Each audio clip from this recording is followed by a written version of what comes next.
Hey everybody, welcome to episode 6 of Let's Get Cinematic. If you don't know, this is a movie podcast, and every episode we discuss a different movie, and this week we are discussing Jason Thunder Double Feature, and I'm joined by Jason Hester and Matthew Festle. So, hey, thanks for having me. Before we... Thanks for coming on, Matt. Yeah, how's everybody doing? Good. Yeah, super excited and It's thankful. earlier than usual, so it's too early to drink. So I've got sobriety going for me. I usually get. Yeah, it is, right. This is only the second episode of the podcast where I'm not drinking, because I've been drinking on every episode basically.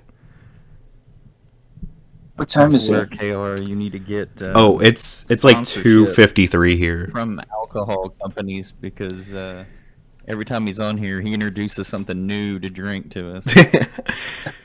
Yeah, but we definitely gotta get some sponsorship with the alcohol. Before we get into the Jason Thunder movies, I have a little bit of a story. It might take a bit to get through this, but I have some stuff to kind of say before we get into this.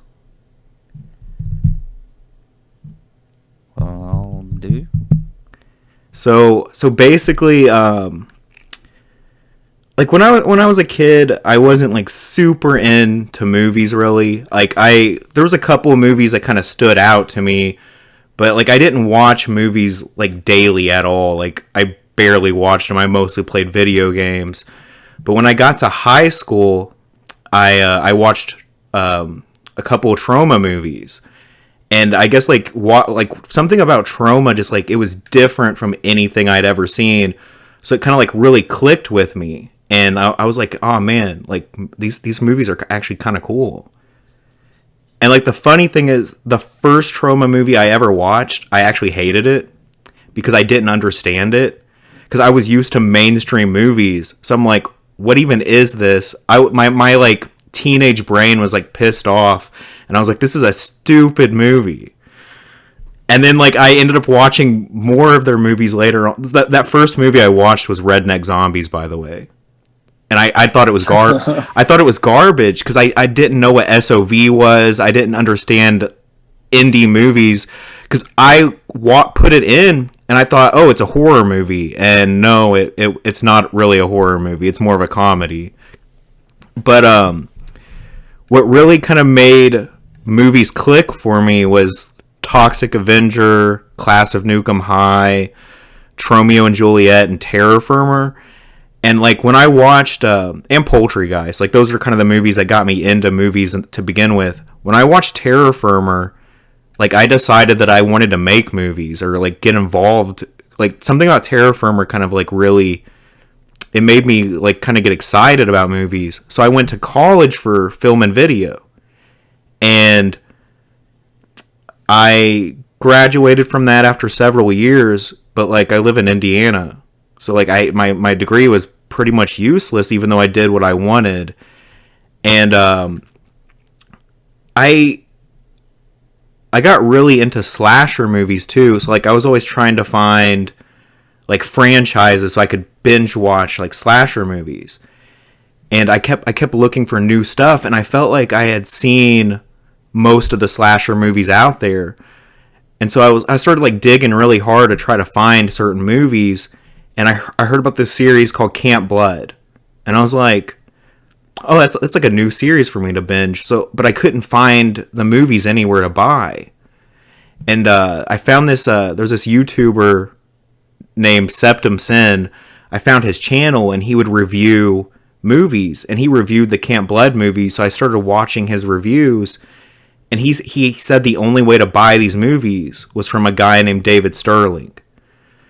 And so I messaged David Sterling, and I was like, yo, I want to buy these movies from you. And so I bought the Camp Blood movies, and it was about this time that I realized that a lot of these actors were on Facebook. So I sent David Sterling a friend request, and then as I watched these indie movies that David Sterling put out, I would friend the cast and crew on these things. And I got to like Camp Blood 4 and 5, and I sent like Dustin Ferguson a friend request. He directed Camp Blood 4 and 5, and through Dustin Ferguson is how I found Matt. Like me and Matt, I think I sent you a friend request, and then through my Facebook post, like Matt ended up reaching out to me, and he's like we just started talking. We kind of just clicked and became friends, and I was dating somebody at the time, and I went through like a really bad breakup. It was really bad, and like I've vented to Matt about it a lot, and like I'm sorry about that.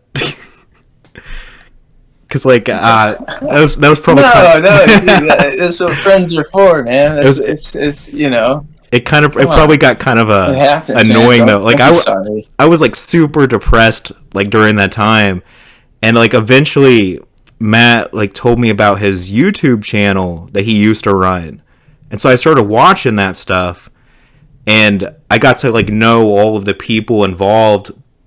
Like I didn't meet them, but like I got to like learn about who they were through watching these videos, and as I watched these videos, I kept hearing references about something called Jason Thunder. Like they kept talking, oh, Jason Thunder is dropping on YouTube on this day. And I was like, okay, I guess I'm getting close to whatever this is. And then I got to where Jason Thunder was supposed to be uploaded, and the video wasn't there, and I was like really confused. And so I was like, Matt, what's Jason Thunder? Like, what is this? And he's like, oh, it's just these movies that we made when we were in college. And I was just like, oh, okay, can I watch them? And he's like, well, they're not out there anymore. He said like they took them off YouTube, and they put Jason Thunder Legends on Amazon. And I guess Amazon went through, purged a bunch of indie movies, and so it wasn't even available on Amazon anymore either. But then Matt told me he was working on like remastering these so he could re-release them through his label 3 Keys, and they finally did it, and I finally got to watch it, and like it was a pretty big deal because I had already been watching all the YouTube videos, so I was familiar with every single person in this, and I watched it during like a vacation, and I was drunk and high at the same time when I the first time that I watched Jason Thunder, and it was a pretty good time. So yeah, I know that was a lot of talking. Maybe the only way to watch it, right? I know that was a lot of talking, but I just kind of wanted to share all of that. No, that was a great background, especially lead up to Jason Thunder, because yeah, you and probably many don't know who Jason Thunder is. Yeah, it was a whole. That was my whole sort of. That's how I got to Jason Thunder. That was the whole road. No, I appreciate that. I'm grateful that you even gave the YouTube stuff a shot, and then wanted to even watch the films. Yeah, because they were on YouTube for a little bit, and then probably about after a year of both of them on there, we had tried getting them both onto Amazon. Agent Impossible was not accepted, and then Legends was, and then so we were just like, we were putting them into festivals too at the time, so we just took them off YouTube for a little bit to try to get, hopefully, like, if they're not in the public already, maybe some festivals will want to play them. And they played at a couple, small little things around, the internet, and one of them was in Europe, but then that was like it, and then we just didn't do anything with them, and I was like, well, we should just put them out on something together, like package them kind of together, and it tells like a goofy story, if you will, full of I you guys obviously watched it. I watched it. I don't typically revisit that stuff, so it was a trip to kind of see some of that stuff and how it went down again. It's kind of funny, but so not in the best ways always.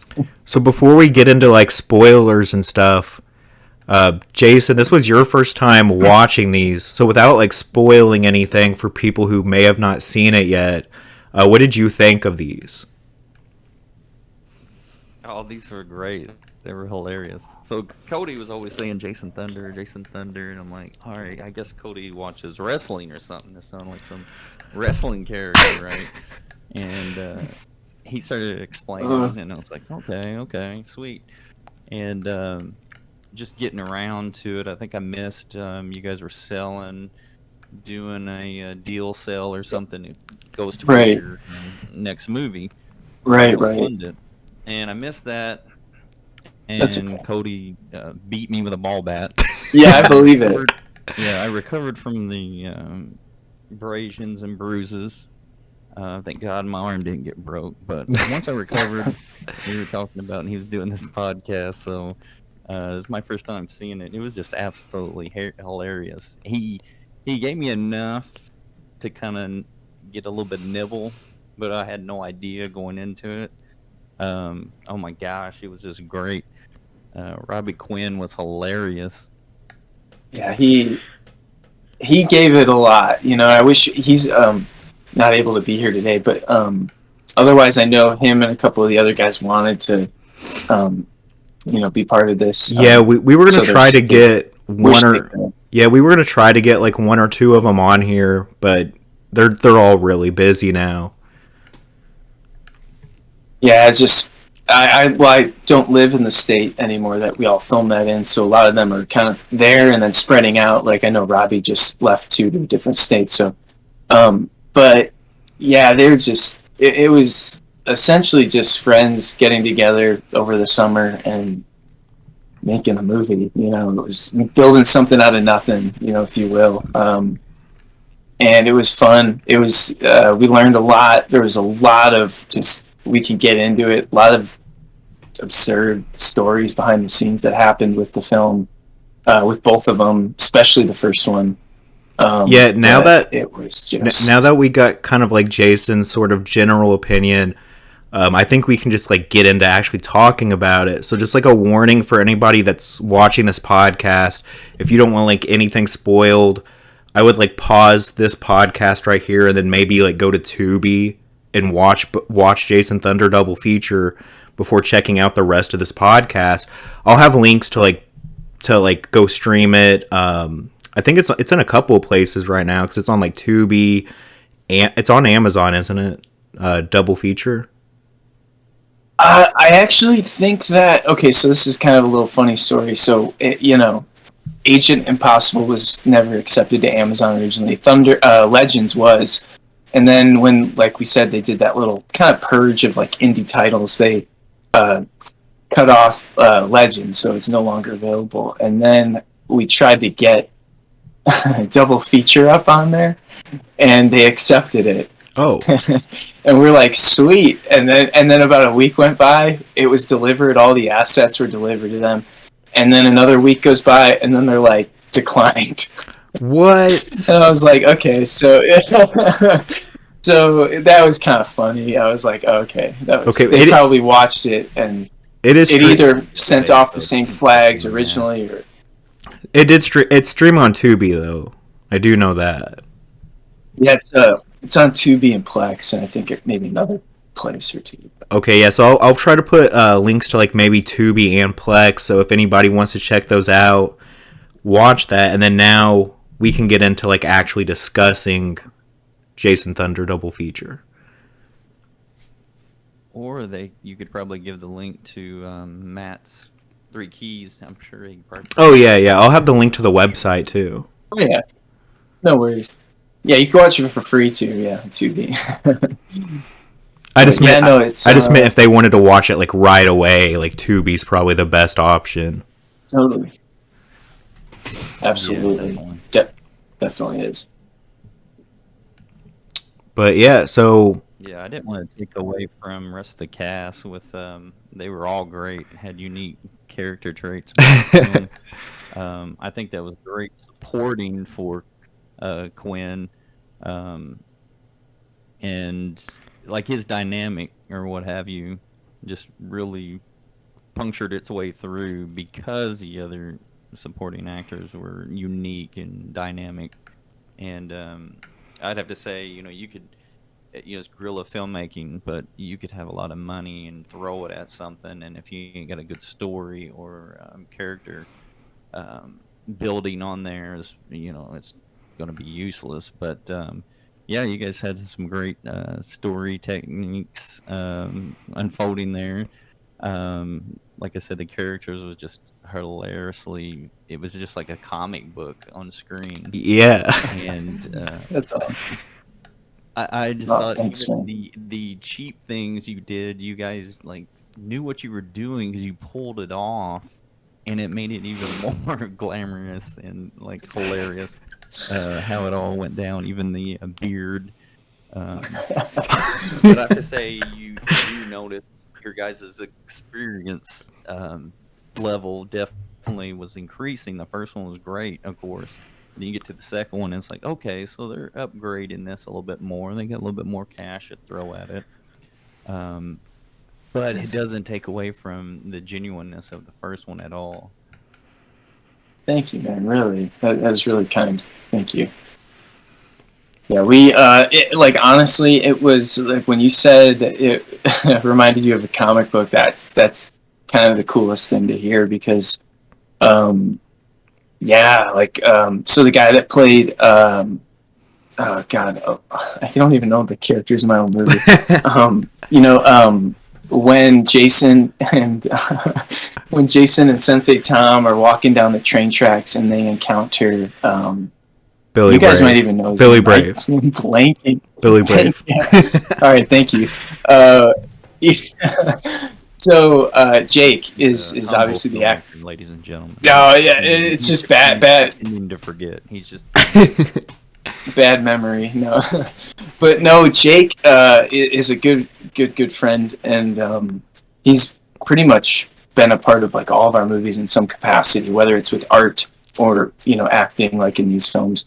And he was one in a night, couple all of those people. He was in a couple of the Flick Fanatic videos too. That's how I kind of knew who he was already. Yeah.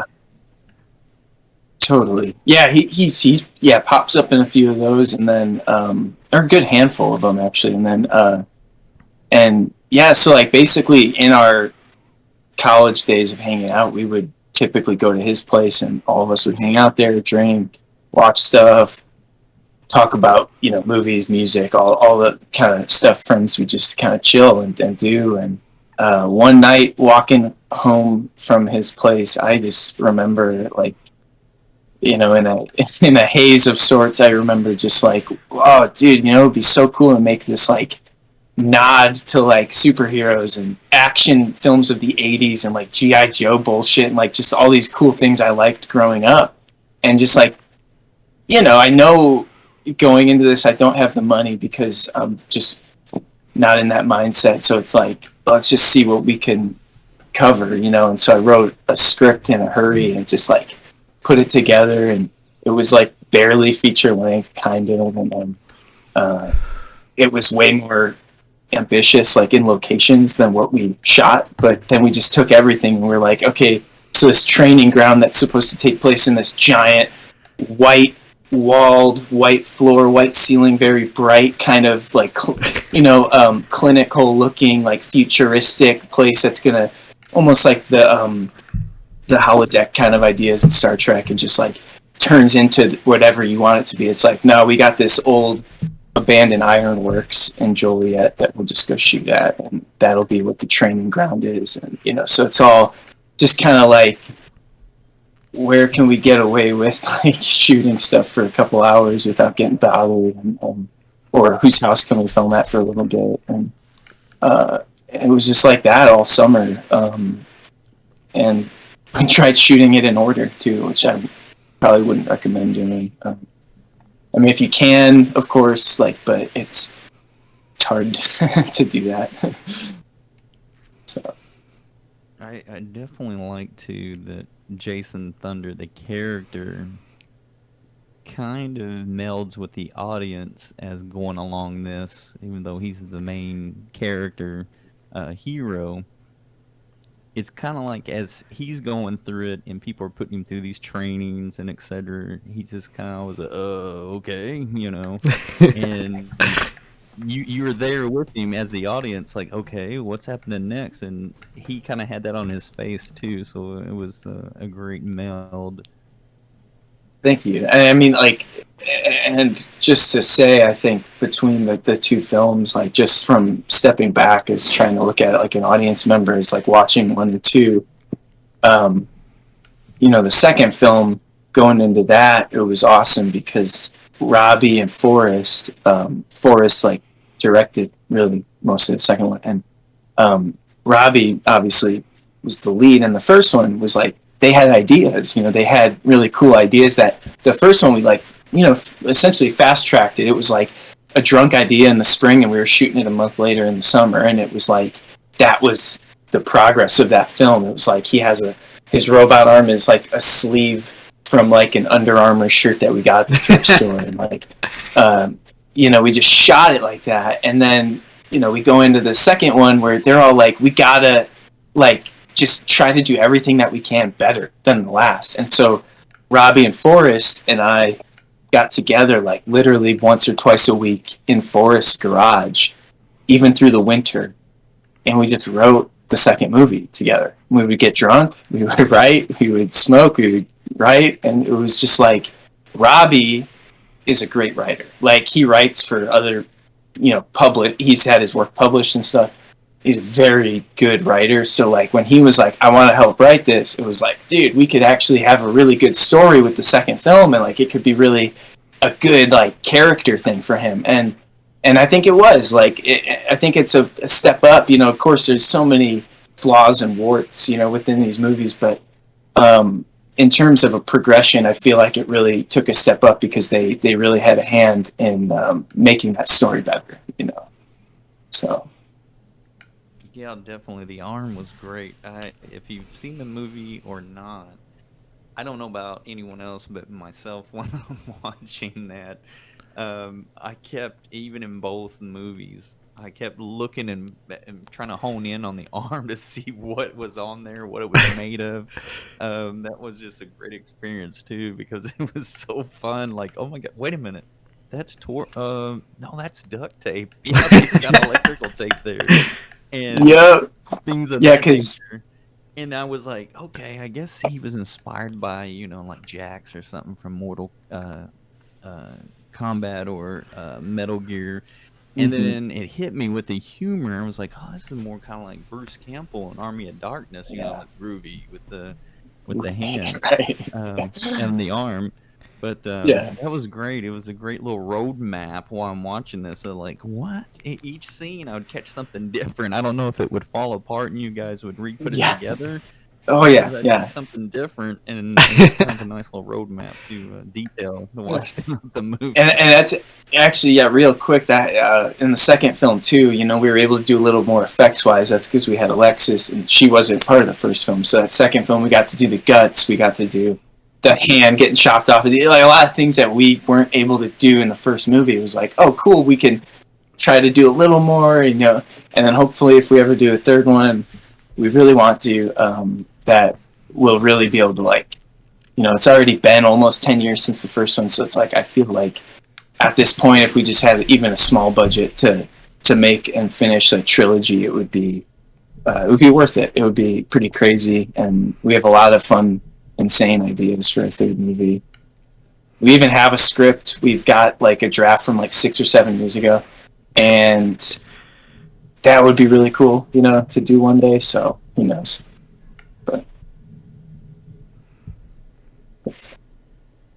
Yeah, it's a good time. Good time for sure. Yeah, definitely. One thing I was wondering though, so Honest John, is that a reference to Pinocchio? I wasn't thinking of that. I'll be straight up honest. That was not like. No, it wasn't my thought. Yeah, because that's literally, take it that way. That's awesome. There's literally a character in like the 1940 Disney Pinocchio named Honest John, and so I was like, oh wait, maybe I thought it was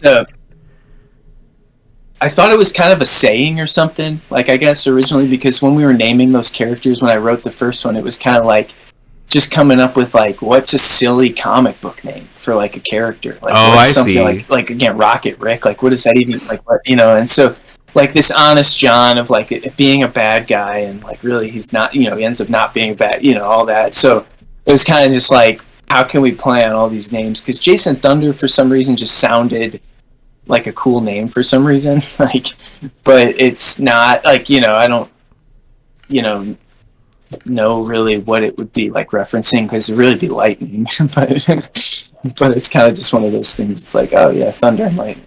But um, What was there like? I could see some humor from like Guy Ritchie, a Snatch in there.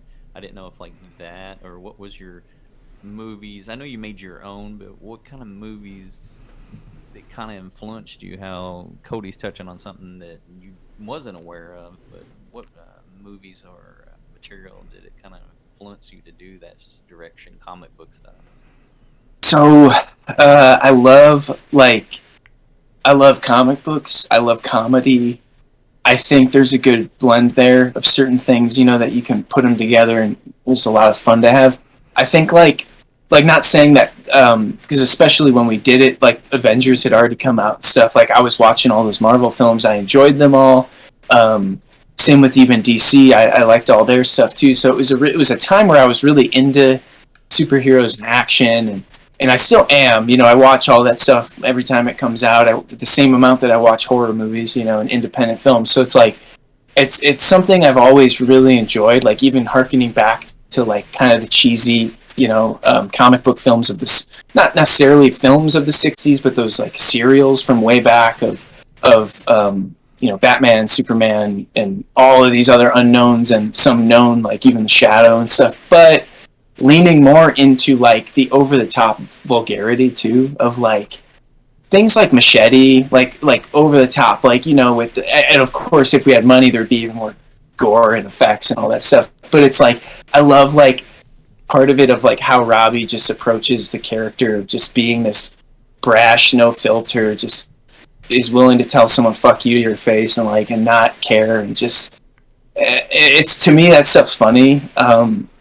Like almost like if I had to pinpoint like a specific movie like you were asking, honestly James Gunn Super with Rainn Wilson is a film that I like love. Like I think it's a really good film. It's funny, it's dark, it's dramatic, it's thrilling in the last act, and it's like low budget too. Like it wasn't this insane budgeted film, but yeah, he got, you know, Rainn Wilson and Kevin Bacon and Elliot Page, and it's like, but yeah, you know, it's just one of those things where you're like, oh, okay, like this guy James Gunn at that point was already getting ready, I think, to do like Guardians and stuff, and but he has to start like going back to what Kody said, going back to Trauma, and so it's like again, Toxic Avenger, another movie. It's like I love, like, so when you were talking about all that, it's like that's a great thing to point to, like in terms of all of these types of influences. I love over the top. I love goofy. Trauma checks all of those boxes like twice over, and so it's like, yeah, kind of that James Gunn stuff, kind of that Trauma stuff, a little bit of the ensemble cast ideas of like not a specific Avengers or Justice League, but that idea of like a team kind of comes together over time, a ragtag group, you know. I just love those stories of like camaraderie and friendship, and kind of why we want to do the third one, because there's some cool twists in it and all these kinds of crazy things we want to do, that I think would really surprise maybe the few people that have seen the film. So that would be really cool. But yeah, I mean, your film came out long before The Bad Batch, Star Wars fanatic, and it did have that. By the time it took me to get to the second one, that I'm like, these are like the reject superheroes. You know, you got like the Marvel, like you said, all the big things, and these are like the rejects, even though they're like still superheroes or something. They're like, you know, it was more entertaining than Mystery Men with Ben Stiller. I really mean that. I Wow. like that movie, and there's some funny parts in there, and you take it for what it is.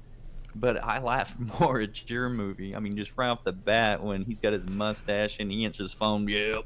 I was already rolling. And I had no idea who these people were, but he's just like, yep.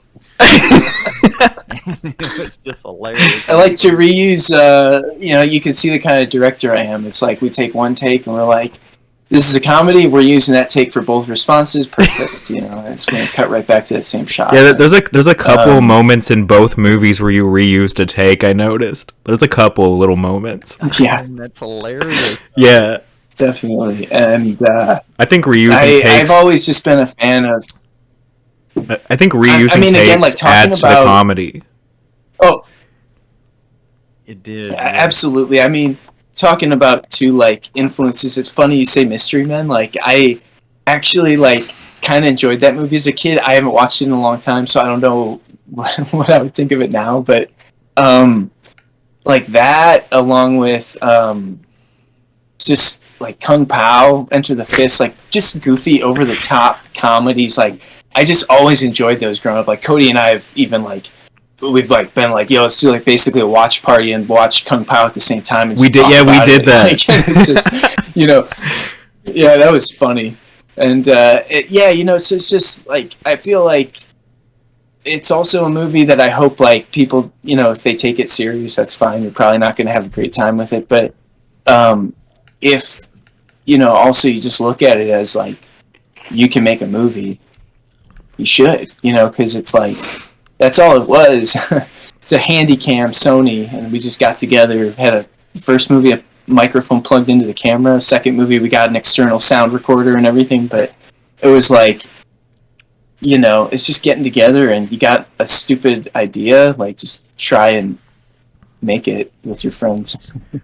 Or whoever wants to, you know what I mean? If you don't got a ton of friends that want to make films, and just power of the internet is crazy now, how you could just go on Facebook and be like, yo, I'll make a movie. Does anyone want to help? And you can find people that want to help, be a part of it. So that's pretty cool. So yeah, when I was a kid, my parents bought me a camera for Christmas one year, and it was this little Sony handheld camera, and I wanted to make a movie so bad, and I could never get anybody to do movies with me.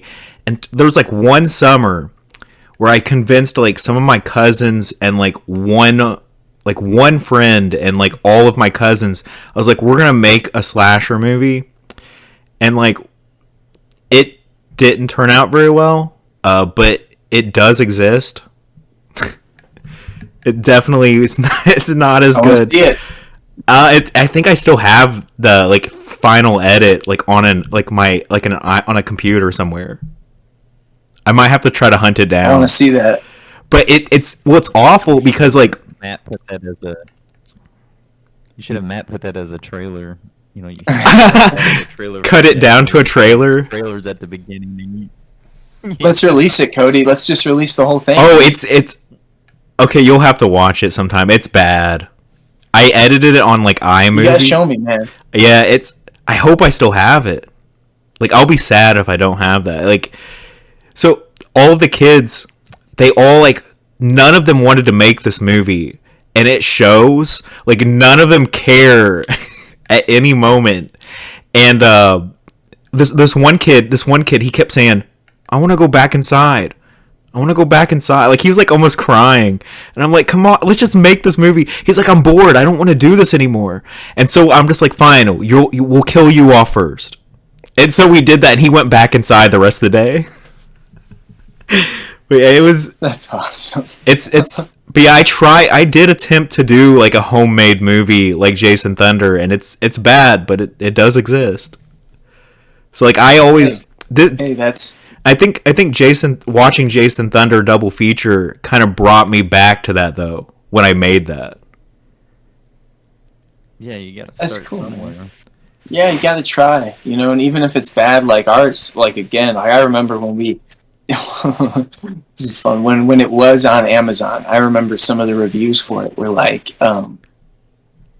this looks like a student film, stuff like that, and I was like, It Yeah, is. you're not wrong. I mean, it is, but like, and then they were like, "This looks like it had $0," and I was like, "Well, you're not wrong," but you know, and yeah, so it's just like again, Well, I think please everybody. most audiences don't understand this kind of stuff. Like, people are so used to watching Hollywood movies. When they see something like this, they're like, "What the fuck? Like, this is shitty," because they don't get it. They're not in the right mindset. But the Jason Thunder is kind of like, even if he had money, maybe he'd throw that scenery or something. But just the way it played out, even if like they had a big budget or something, I wouldn't want to change how they displayed their characters and how everybody, had the character arcs in there for just, if it's a singing movie, it's like, dude, there's character arcs in here. Somebody knew what they were doing. What Oh, that's Robbie. That's Robbie. Yeah. Get off the fucking couch and make something. Let's see what scenic route you're gonna take. Yeah. But, again, though, I would want that feeling, that genuineness from it, even if they were throwing high dollars at this thing. Yeah, I think you're 100% right. Like if if we ever make another one, it'll definitely. We already kind of have the arc laid out, and I think it's pretty awesome from a writing point of view. Like it's like my brother, he's a few years older than me. He was the first one to take a crack at the third script, and then I got it from him, and it's like a full 85 page script. Jason, his brother is the guy that played Rocket Rick. Yeah. Oh, okay. Yeah, John's a funny guy, and so he was writing it, and he put a lot of time and work into a third script, and it's again very ambitious, but it's I think a great story, and it's a great kind of cap to a trilogy, and I don't want to keep talking about that because obviously we're here to talk about the other ones, but it would just be it would. I don't think it would lose that. I think. What's that? I'm ready to throw some dollars at it. Man, hopefully one day, man. Bad stripper to put your clothes back on. Ready to throw some dollars at it. It sounds like a good project. Thanks, man. Well, thanks again for seriously taking the time to watch the two films. It's a 2-hour endeavor.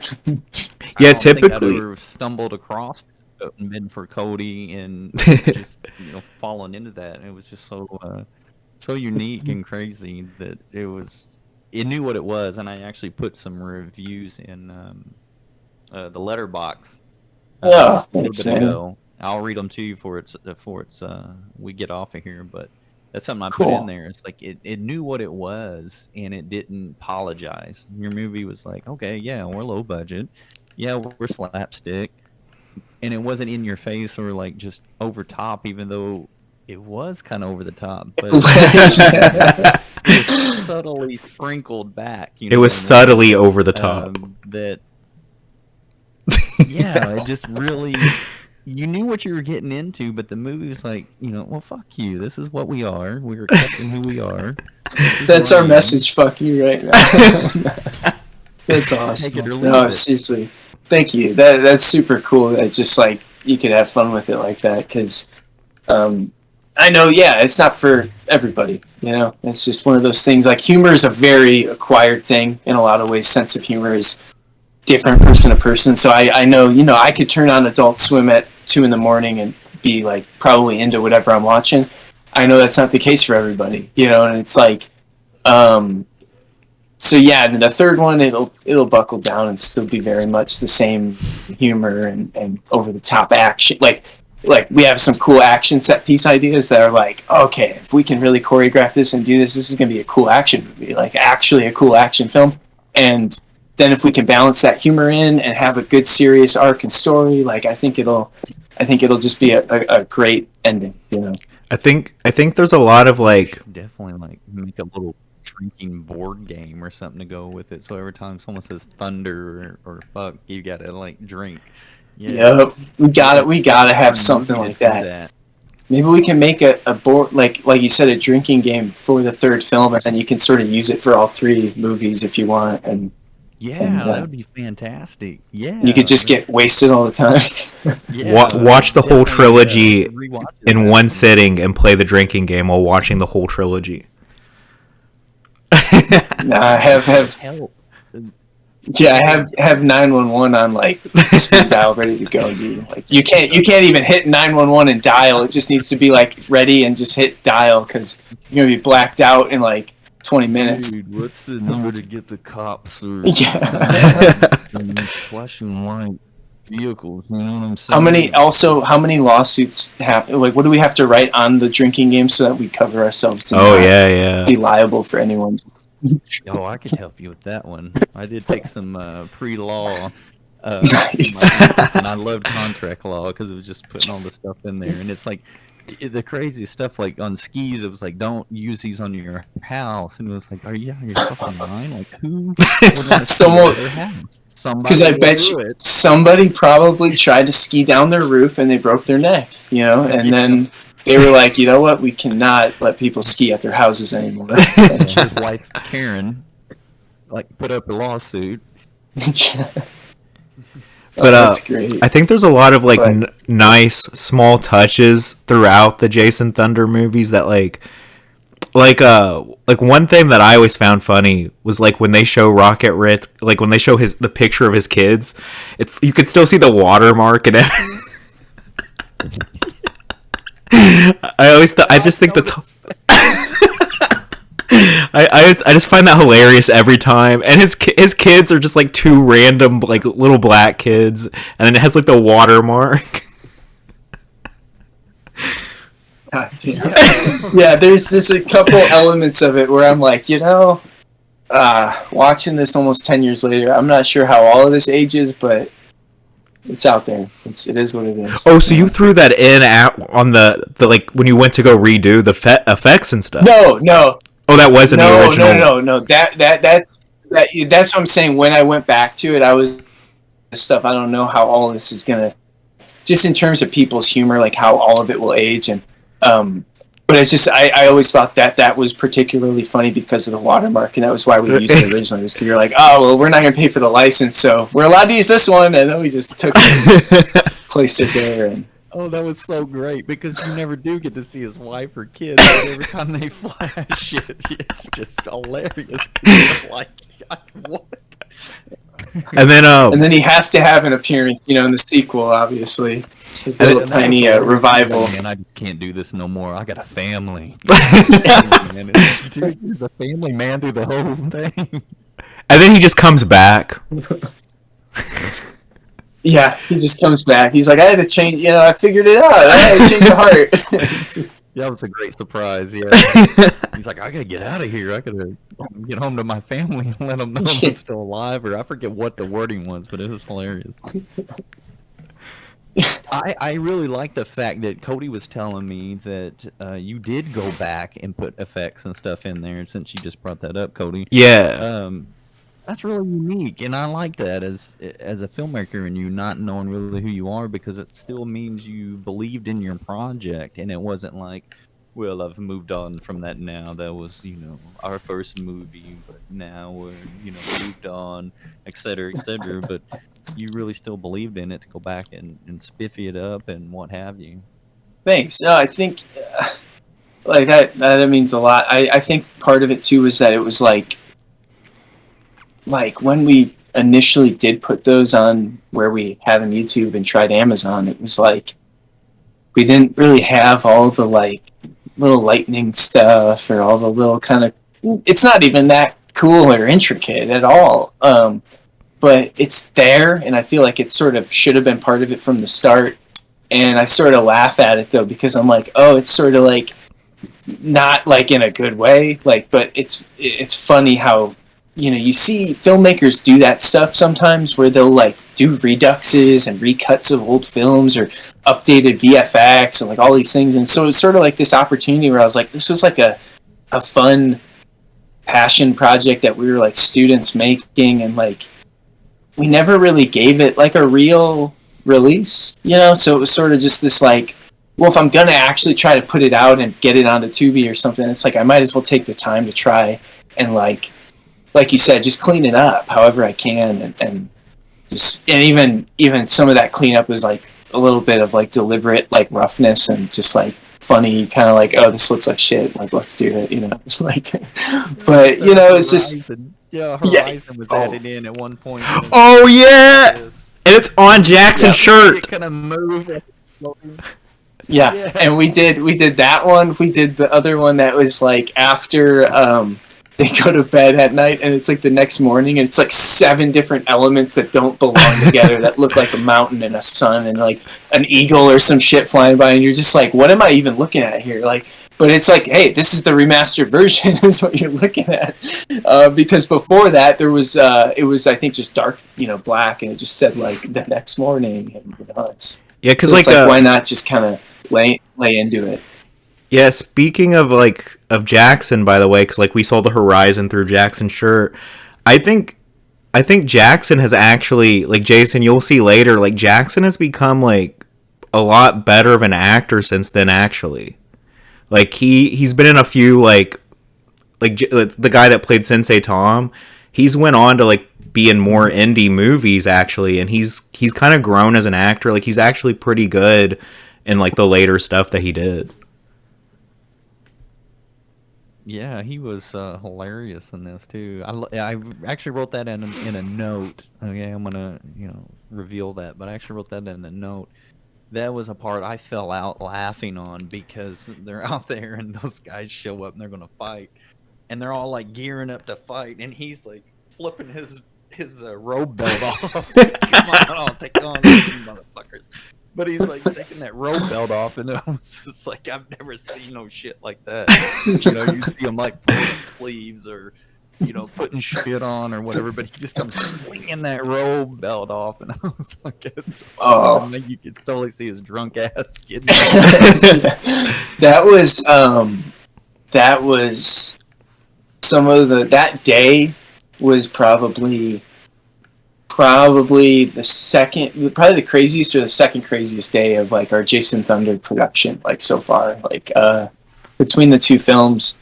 That day, which was day 2 of the first movie, where we filmed that whole Sensei Tom and them fighting the other guys in the forest, that was all like in one evening, kind of afternoon that we shot that, and it was in the summer in the Midwest. It was really, really bad summer, hot, humid, bugs were out like no other. We found this location, and we were like, dude, it's this awesome secluded area in this forest. It's part of a state park preserve kind of thing, and it's next to these train tracks, and it's just like dynamite. Like nobody's gonna bother you. It's like straight up off to the side of everything else, and you got to go through all this stuff to get there. And it was like, this is the best. So we found it. And then we went back there to actually film. We kind of took some time to look it over and like, what can we actually do here? And then when we went to go film, it was like afternoon. The weather was supposed to be all right. Right as we finished shooting the little action part, and those guys were lying dead on the ground, and we got the little lightning come down on them. The flash that happened on the screen, like if you go back and watch it, like those 3 guys lay on the ground. The flash was real lightning, because it was like we finished filming and the rain started coming and the lightning was coming, and it was this insane storm. Like, wow, we were out like it was a good like mile or so into this like preserve, which is like, let's be realistic, a 15-20 minute walk. When we have gear and backpacks and all that. None of us brought umbrellas. None of us were prepared for any of this rain. And it straight up came like that. Like, it was like, it almost seemed like, okay, it's kind of cloudy. And then it just like, pop. Here's the lightning and here's the pouring rain. And we were like trying to stay under like trees and stuff because we had cameras, we had, all of our cell phones, all that stuff.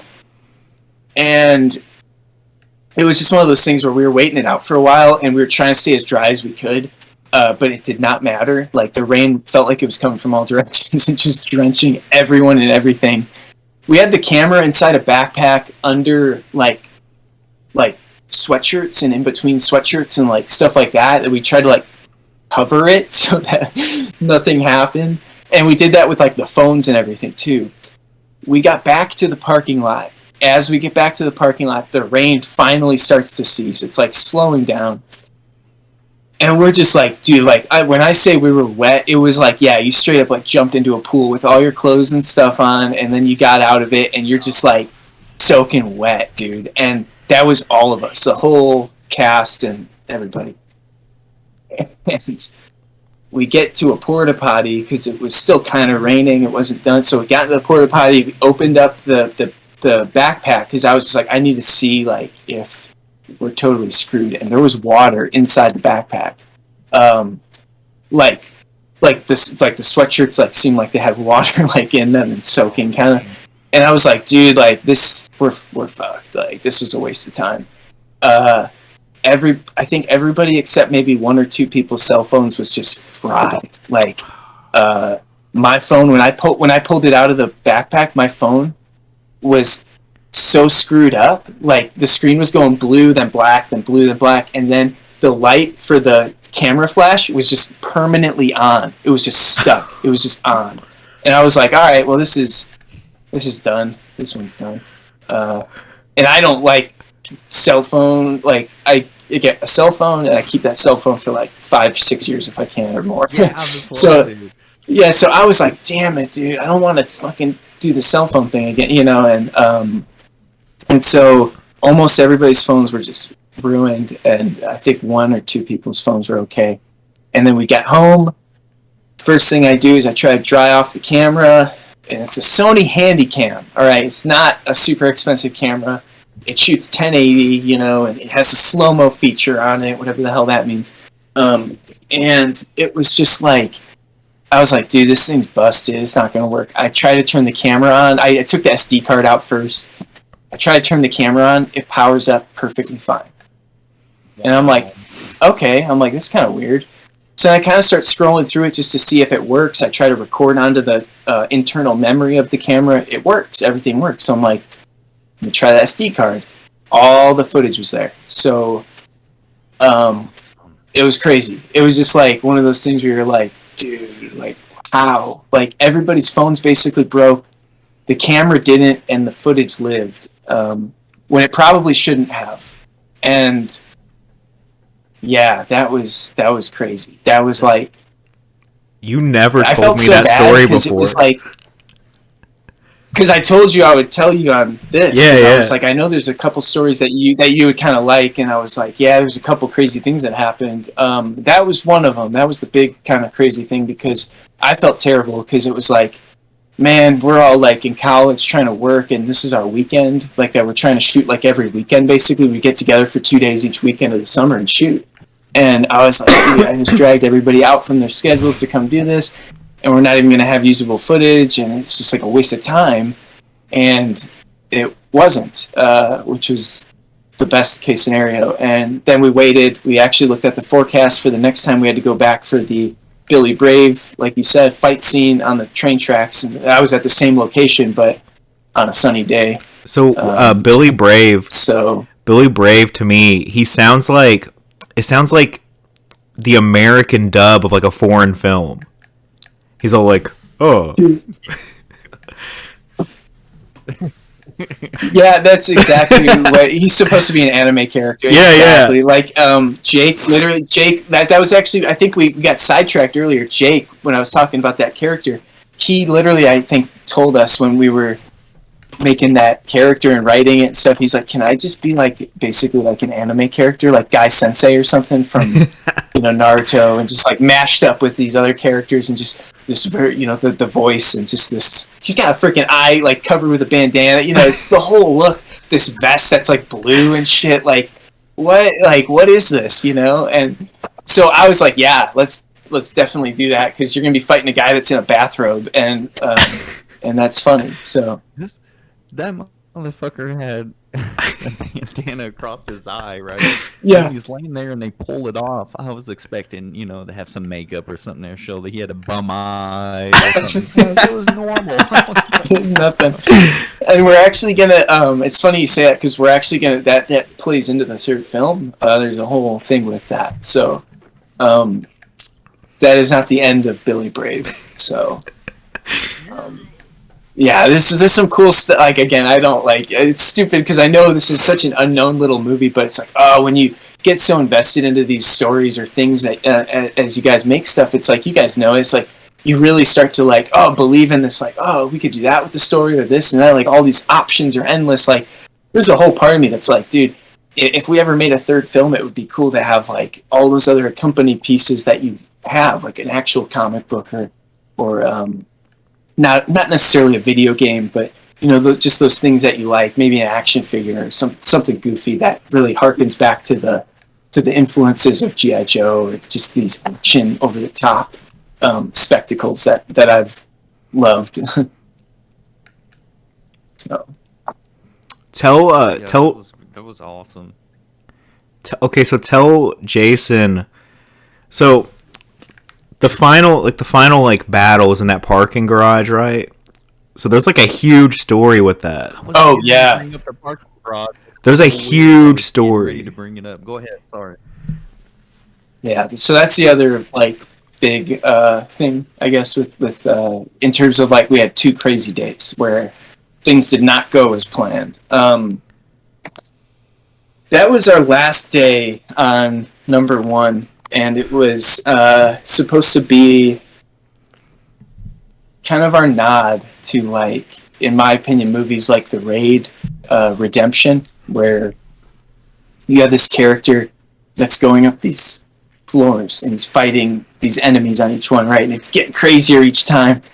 And I love that film, and I love the second one as well. Those are both like amazing movies in my opinion, and I really wish and hope that we get a third one. I know, that. Yeah. I would trade my soul to have a third one of that instead of Jason Thunder. I would be like, that's fine. We never, you know. You're the one that told me to watch the Raid movies. Like I watched them because you were like, oh yeah, you need to watch those. And they were on like you guys talked about nice. You guys talked about both of those movies on Flick Fanatics like several times, and so I eventually like got those movies. That's awesome. Yeah, they would come up in conversation, I think, too, in that era because, like, to me, there was that the 2010s, right, of action to me are like kind of like The Raid and John Wick and like kind of those types of films were very like.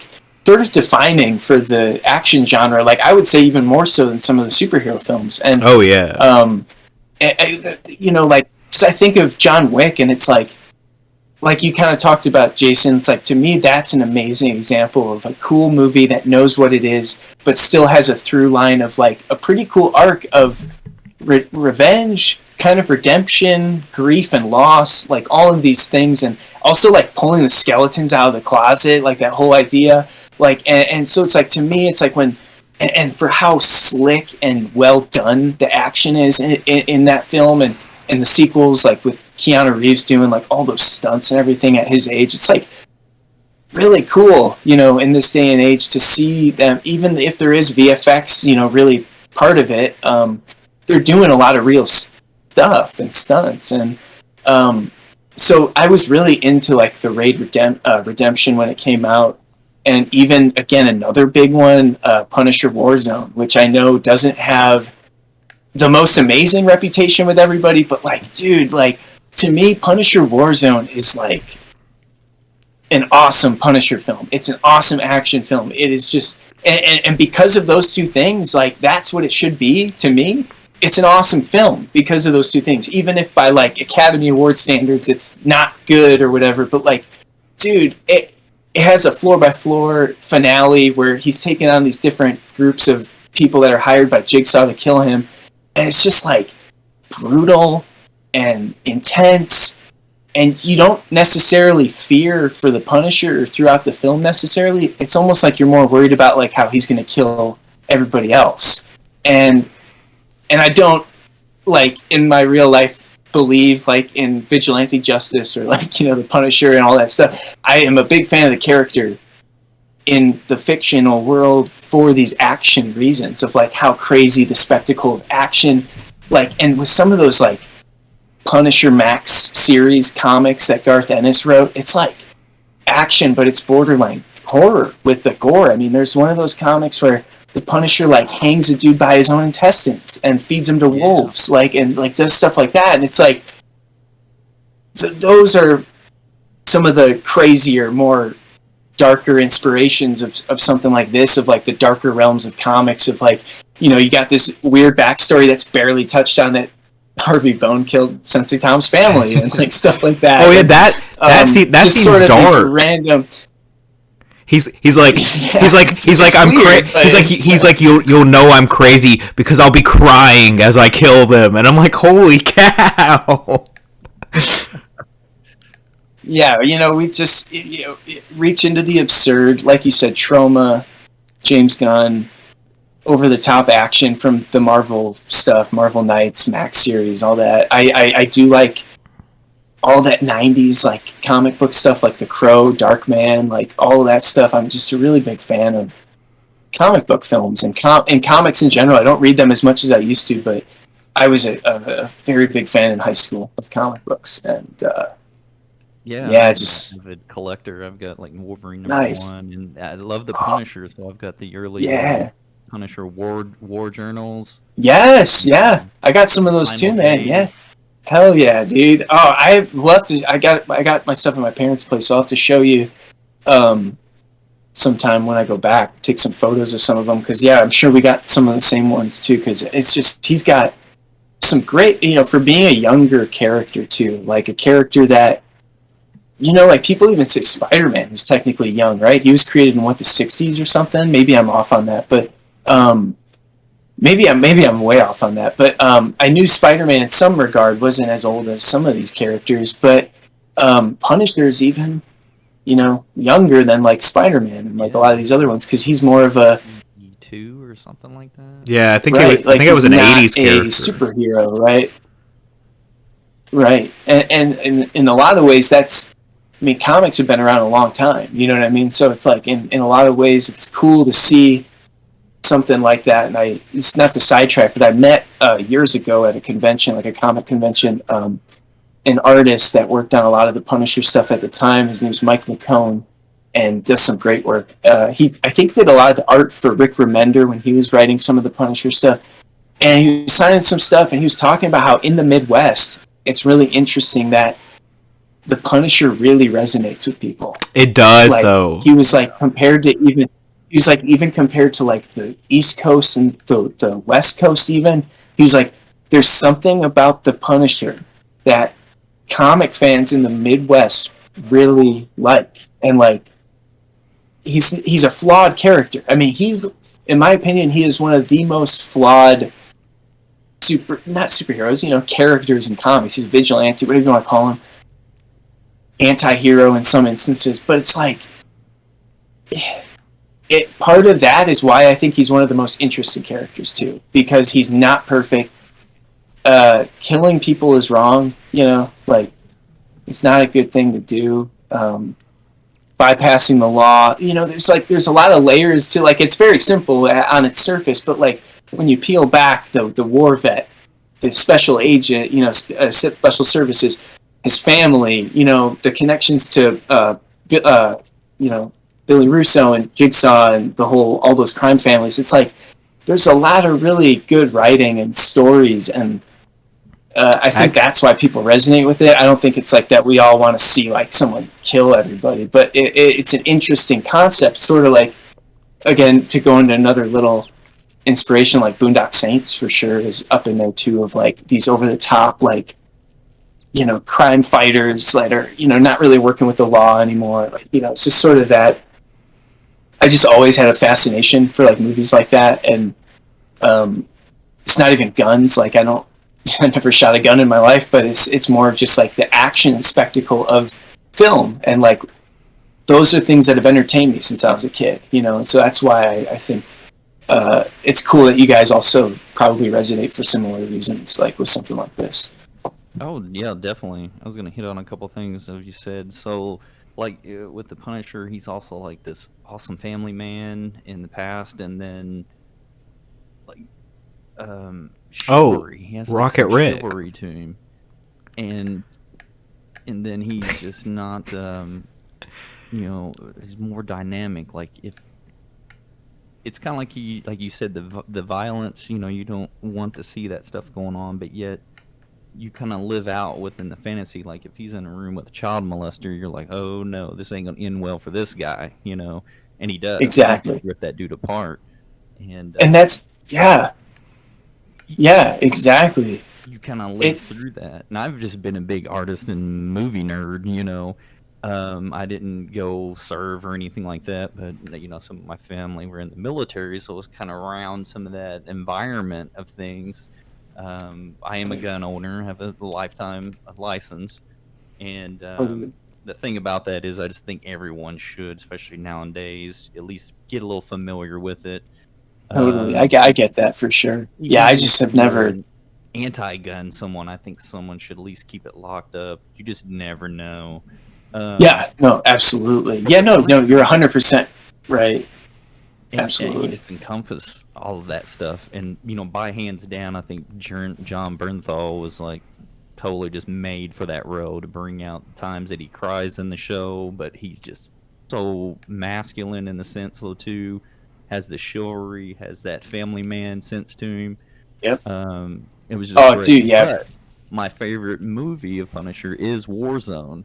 And I actually picked up the Best Buy Steelbook, and if you don't have it, you gotta go get it, dude. It's sick. Yes, dude. Yeah. I actually have the Blu-ray still, but I wanted to upgrade because, and not to be like, the progressive police, but like I feel like that movie gets so overlooked. Like it was directed by a woman. Like Lexi Alexander directed the shit out of that film, and like it's insane. Like that people don't talk about how awesome that movie is. Like, if you're a Punisher fan, I can understand wanting some crazy, intricate, depthy kind of noir or even like detective kind of story with him. But it's also, there's a time, like we got sort of that with the Tom Jane film. Like he really puts the pieces together with John Travolta and the whole family and all their connections to why they murdered his family. And he pins them all against each other. And that's a really cool movie too. Like I do really love that one too. I've not seen any of the Punisher movies yet, so I need to watch all three of those. Actually, really like them. we might cover those on the podcast eventually, probably after I get a hold of them. Oh God, yeah, bring Matt on, do so. Yeah, we'll break out our comic book collection. Yes. But yeah, let me know, dude. Before it goes out of print, you got to get that Steelbook from Best Buy Warzone. I'm telling you, it's sick. I do need it. I had time to run out there real quick and grab it. I'd show it to you. It's my brother actually. He just told me he picked it up recently. He was like, dude, he's like, Best Buy dropped a Steelbook for Warzone. I was like, really? Like that's awesome. Yeah, because it's like, yeah. I feel like when it came out, a lot of people really ragged on it, and it didn't do well with critics, and even at the box office, it didn't do well. And I just remember clicking with it, of being like, dude, this is like the Max series adapted to the screen. Like it's straight up the hyper-violent Punisher that people have always wanted to see in a movie. And like you said though, Netflix series, absolutely. John Bernthal's amazing. Like that guy is a fantastic actor. Everything I've seen him in, I've always been like, dude, he's a really good actor. And Punisher 2 seasons, are they gonna like bring him back? To I don't know, play it again now with Marvel. Like yeah, it's still not for sure, but they're leaning toward that they are, because they're gonna do they're bringing back Daredevil. And I think Disney was kind of unsure about the whole Punisher thing more so than Daredevil because of the violence content. But I think like, oh, we could still do it on Hulu. I kind of think Bob Chapek was like, no, man, let's go with it, and they put it on Disney. When they got it from Netflix. Oh yeah, they put it on Disney Plus instead of Hulu. So that's right, and then also. If they're going to do Deadpool 3, which they are, I would think that they would be okay with doing Punisher then, at that point. Yeah. Because it sounds like they're going to, like, obviously they did that teaser or whatever for Deadpool, so it's like, if you guys are going to let them do a rated R Deadpool third film, I think you should let the Punisher come over and be part of all this. You know, it's like They're definitely in the works for it, but I Yeah. think they're unsure if they're going to do a motion picture or another series So of it. so one thing I would like to honestly. I kind of like movies. You know, I'd like to see another movie. One thing I'm unsure of is like since they did bring back Daredevil, is it in continuity with the Netflix stuff, or it feels like they're kind of rebooted it? Like it's the same actor but not the same Daredevil is kind of what I'm thinking. Well, when they were in speculation about it, the fans was like kind of, we want it, but we don't know what they're gonna do. And then when No Way Home with Spider-Man came out and he had that cameo in there, it was like their way of telling the fans, yeah, we're gonna do this shit. And so they're looking at doing another season of the Daredevil. Oh, they but are. brought him in with the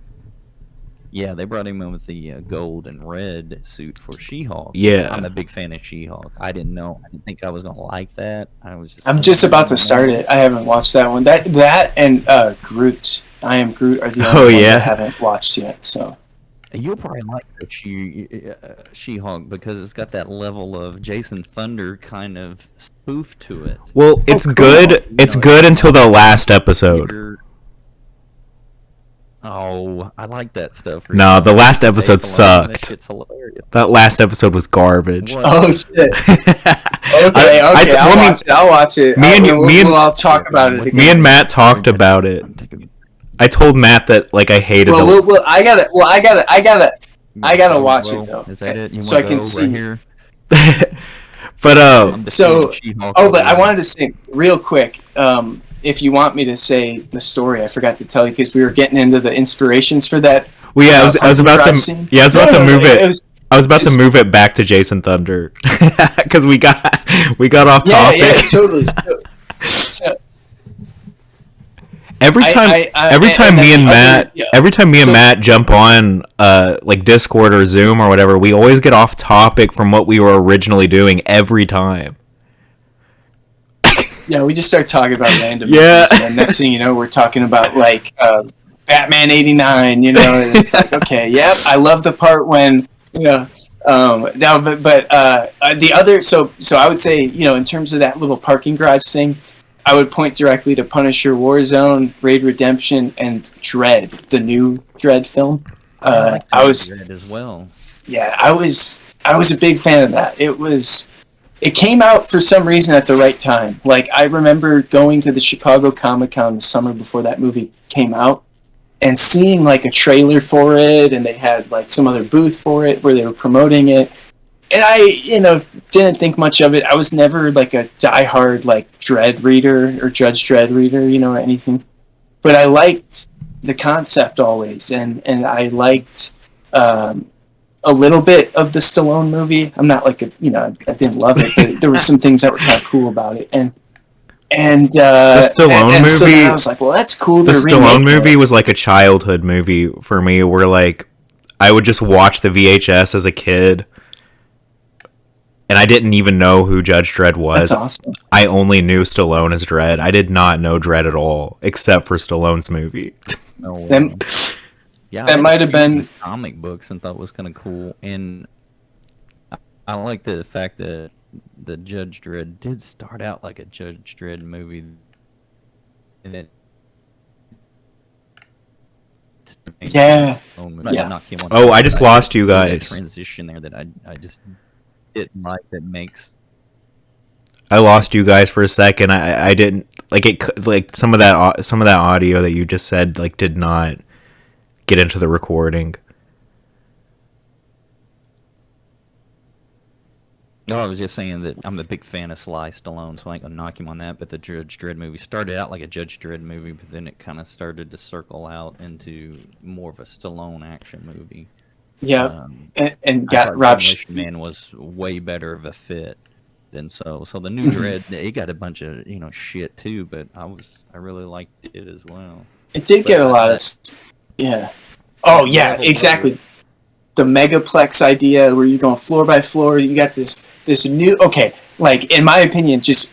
It's kind of brilliant. How else can you have a perfect excuse to have the greatest style for your action than to literally write in this drug is called slow-mo, and it slows everything down. Like, I mean, you set yourself up for, like, so many great action set pieces, and that's exactly what the movie delivers on. So it was like, to me, I remember going into that, like, being like, yeah, I'll go see it. And we, like, went to a midnight show, and it was, like, my brother and a couple friends, and it was in 3D, and I was not expecting much. I was like, yeah, it's going to be, like, a low-budget take on Dredd, and it'll be whatever. I left the theater being like, low budget or not, they nailed what they were going for. I still haven't seen it. I love it. I think it's, again, talking about like the 2010s for films, like that's an action movie that I think stands out too for a lot of reasons. And Karl Urban is a big one because he's so dedicated, just like lockjaw, straight up real, like grimace. Oh, did he play Dredd in that? He Karl Urban. Yeah, and he knocks it out of the park. It's like a grand slam, like pretty much perfect casting of what people know that comic character as. It's just brute. Like literally by definition, I am the law. Like that is like what Karl Urban was playing, and he just kills it. I still get chills when he found out. Spoiler alert! Oh, I haven't seen it. I haven't seen it. Take your headphones off. Take your headphones off. Take your headphones off, Kody. When Dredd finds out his friends kind of sold out, I still get chills on that part because he's backed up against the wall with that gun, and he's like, "You went against the wall." Yeah. And you're just like, "Oh shit!" They just drove he would handle people shooting at him, but to break the code and honor what the law stood for, that was it. You would think they just murdered his family. Right, and that's what I loved about Kody. You can come back. You're good. Come back, Kody. Yeah. No. Yeah, that's it. So you just make sure when you see yourself take your headphones off. That's the time where you don't want to listen to the podcast. This is specifically for Kody. But Jason Thunder added that kind of like, I think that was more of a Judge Dredd instead of like a Batman voice where he's talking, you know. Judge Dredd feel to it, and it was hilarious because he's like, "I'm gonna kill these motherfuckers." And then that's talking about pulling his spine out and putting it back in his ass, down his pee hole and back in his ass, down his pee hole. No, it's down his throat. Out his ass. No, down his throat, out his ass, down his throat.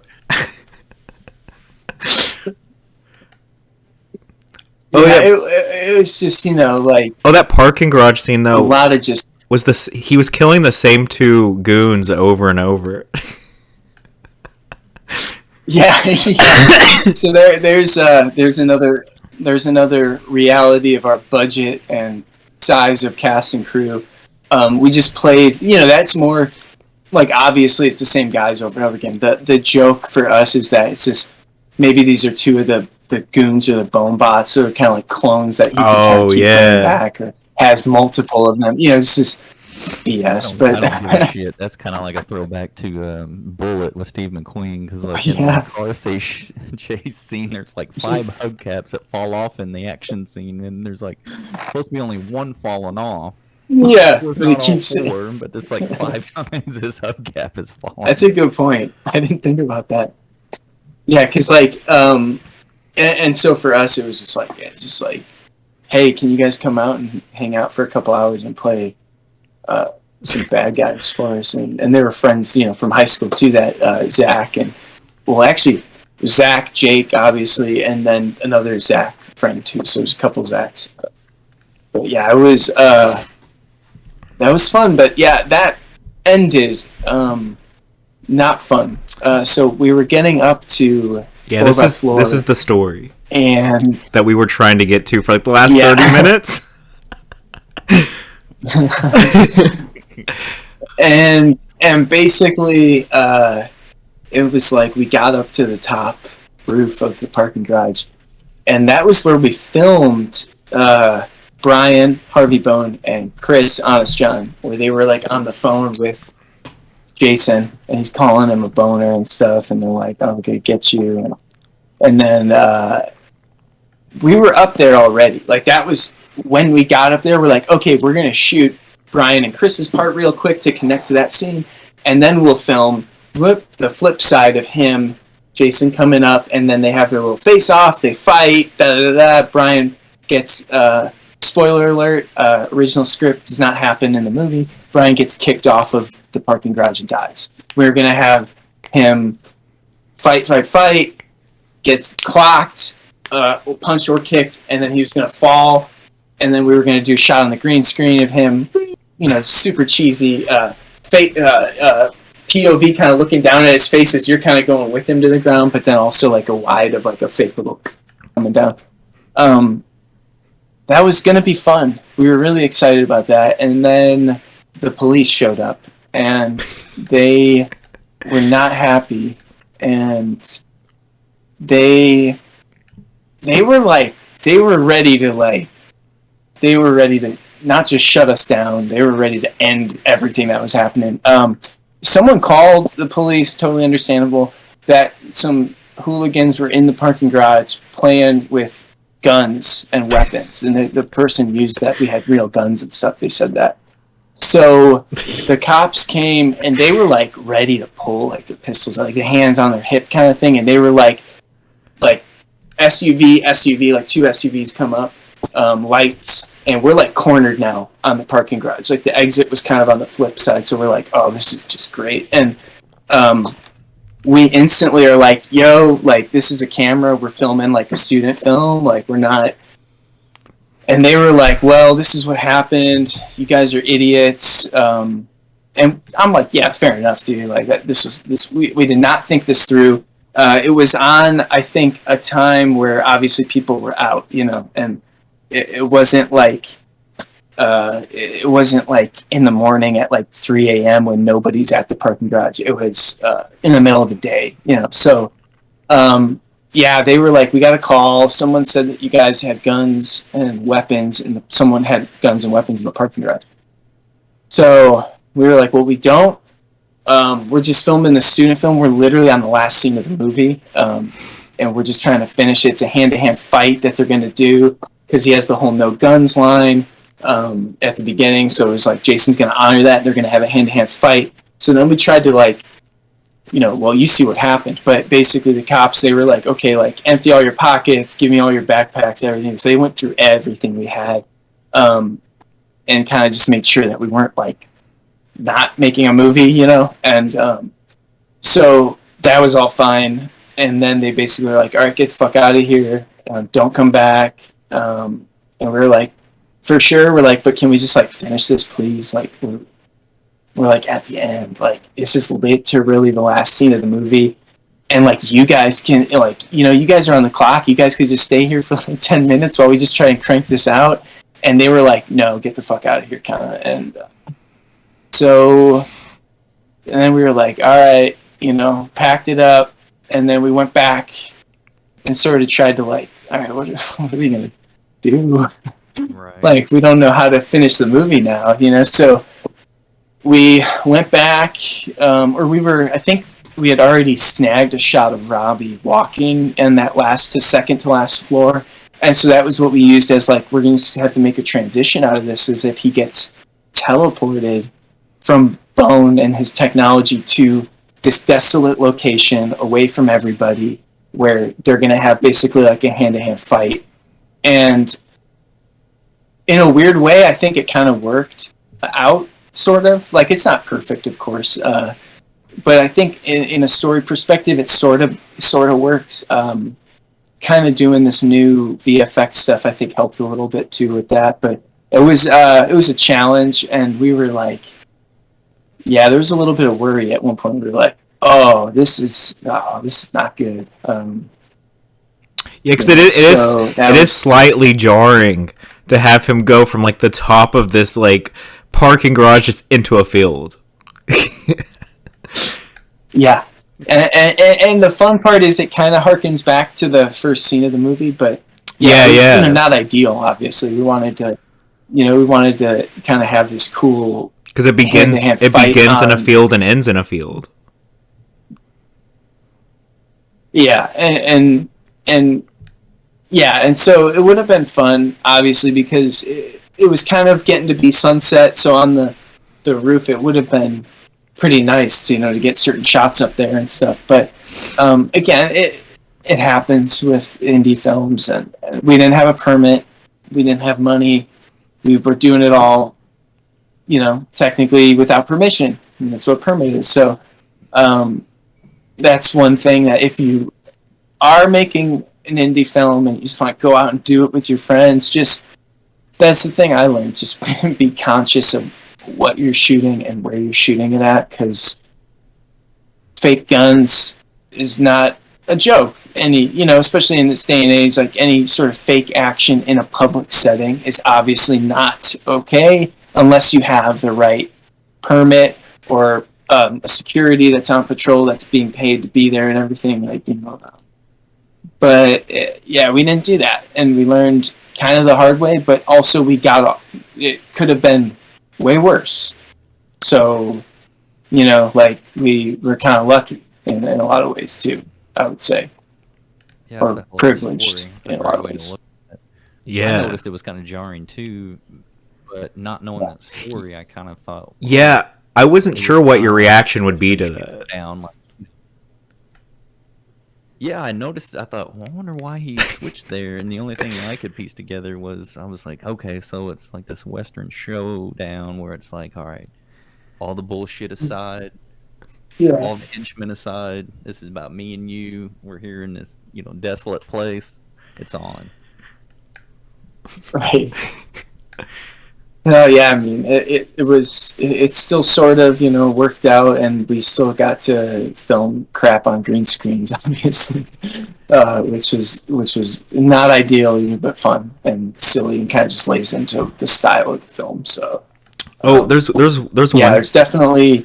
This is kind of random, but there's a scene. I just for some reason I just remembered this scene real quick that like cracks me up. It's in the second one when he's like looking for crime, and he sees I think it's Jake and like another one of your friends, and they're like, "You're my friend, you're my best friend," and he's just like best friends. Walks away. Now let's go rob this fucking bank.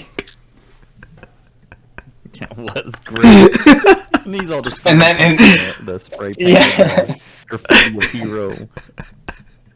And then part of I'm glad that clicked, because then part of the joke was like they have handguns, and laying into that kind of silly stuff, and just like doing that second film, we sort of took the joke like going into it from the first movie of like the cops shutting us down and basically being like, okay, like this second film, no guns. Like we're not fucking guns. Like, because prop wise, let's just like lay into the arm and let's lay into swords and things that probably won't get us possibly shot, in public, for doing stupid stuff. And I figured that's probably the reason there was no guns in the sequel. It was probably because after you told me that story about the parking garage, I was like, oh, that's probably why there's no guns. Yeah, I didn't even notice there wasn't no guns until you were talking about that. Yeah, the second one has no guns. In my mind, I'm like, that's wild. Yeah, I could have swore there was like a few shots in there, but there's one gunshot that I know of, at least at the beginning. Oh yeah. Honest John basically saving the guy that's been kidnapped, and the guy gives him a whole very nice sob story about why he's doing what he's doing, and then Honest John decides it's not good enough and says, "Die, scumbag." Was that Tim? Ends his life.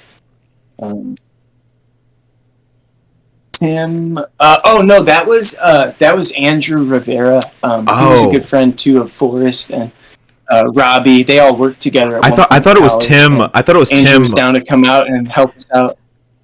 I thought it was Tim for a second. Because he kind of looks like Tim, him. Was in. He does a little bit. Yeah, Tim was in. You saw some of our Flick Fanatic stuff. Tim was in, and then Tim did some of the music for those films as well. Oh, for the Jason Thunder, the Jason Thunder films. Yeah, he's a great musician. Great musician, and he's done some other cool stuff for, like in terms of his artwork, like for our films. Like if you have Hacked, he did pretty much the whole wraparound artwork, like the sleeve on the Blu-ray and the DVD. Really good work. And so it's like that was just absurd, like the die scumbag, him just playing that like that. But we do have a role for Tim in the third one. Oh, that we okay. want to implement this character into, so that would be a lot of fun. There's some cool things in the third one, so I really hope we'll get to do that, so then we can all chat about it someday. Oh my God, yes. Yes, I'm looking forward to it. Yeah, actually, one thing, me and Matt are like writing a movie right now, and there's a character we came up with in this movie that we think he might like end up in Jason Thunder 3. A character from the movie we're writing now. Oh, that'd be might end up in that movie. Yeah. What's the character's name, Kody? You can say the name. Brick Steel. Brick Steel, right? Yeah. Is it Brick Steel? Brick Steel. Yeah. That's awesome. Yeah, Cody's got some good ideas, I'll tell you that. Oh yeah, he definitely does. Yeah. This one, the one we're writing, is a lot of fun. It's I'm pretty excited about it. It's definitely like, if you like comedy, I think this is the one that like you're gonna really love. It's fun. Awesome. Were you guys a part of the movie trailers at the end of Legend? Those are his movies. Yeah. So we had to. Yeah, we tacked those on there just as like they're on there, But those are our other. I think there's probably 2 on there. Yeah, it was Shadow Marsh and Hat. Yeah. Cody, you produce? Yeah. You produce Shadow Marsh? Yes. Or help produce it, Cody? Yeah. Yeah, Kody was on that. Yeah, Kody was on that, and then the one after that too, Composure, that we just dropped as well, which is kind of kind of like a follow up to Hack. Yeah, Composure's a sequel to Hacked. We're gonna cover all 3 of those soon. Oh, cool! Thank you. That'd be awesome. We'll bring the whole gang on. Yeah, I was gonna say I could definitely if we plan ahead, I'll make sure to tell everybody so that they could get on here too. Yeah, like we could get Matt Liao on here. Definitely, absolutely. Oh yeah, definitely traveling back to what you were talking about earlier is definitely salutes to the original score. Yeah, they really paid attention kind of to what was going on with the characters instead of just kind of writing something and hey, use this. This will be cool. Thank you. Yeah, I think scoring is such a hard thing. Like something I really struggle with. So I learned sound. You and Tim did the score for both like Jason Thunder movies, right? Tim was both of them. Yeah, but he did more for the second one because there was a time when I was like, dude, your music's awesome.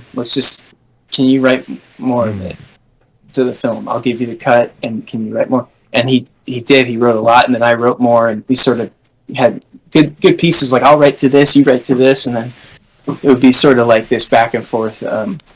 He's a great musician. Great artist, like with his graphic design stuff, but great musician. I also noticed there's like a scene. I think it's the scene where he's looking for crime, actually, where we hear like a version, like a different version of like the Flick Fanatics theme music, like in that scene. It's like a more slower version or something. Oh yeah, like a softer version. It's funny you say that, yeah, because so that was essentially like the little theme of Flick Fanatics, or that whatever you want to call it. Pretty much took those chords, and just reworked it into something that had a percussive beat under it. Just changed up the BPM, and then it's kind of plays at a different flow, kind of. But it is the same chords. Yeah, it's cool you caught that. Yeah, well, like, because a big part of why this movie worked for me is because I saw all the Flick Fanatic stuff first. So, like, to me, this basically feels like Jason Thunder double feature basically feels like Flick Fanatics the movie, in a sense.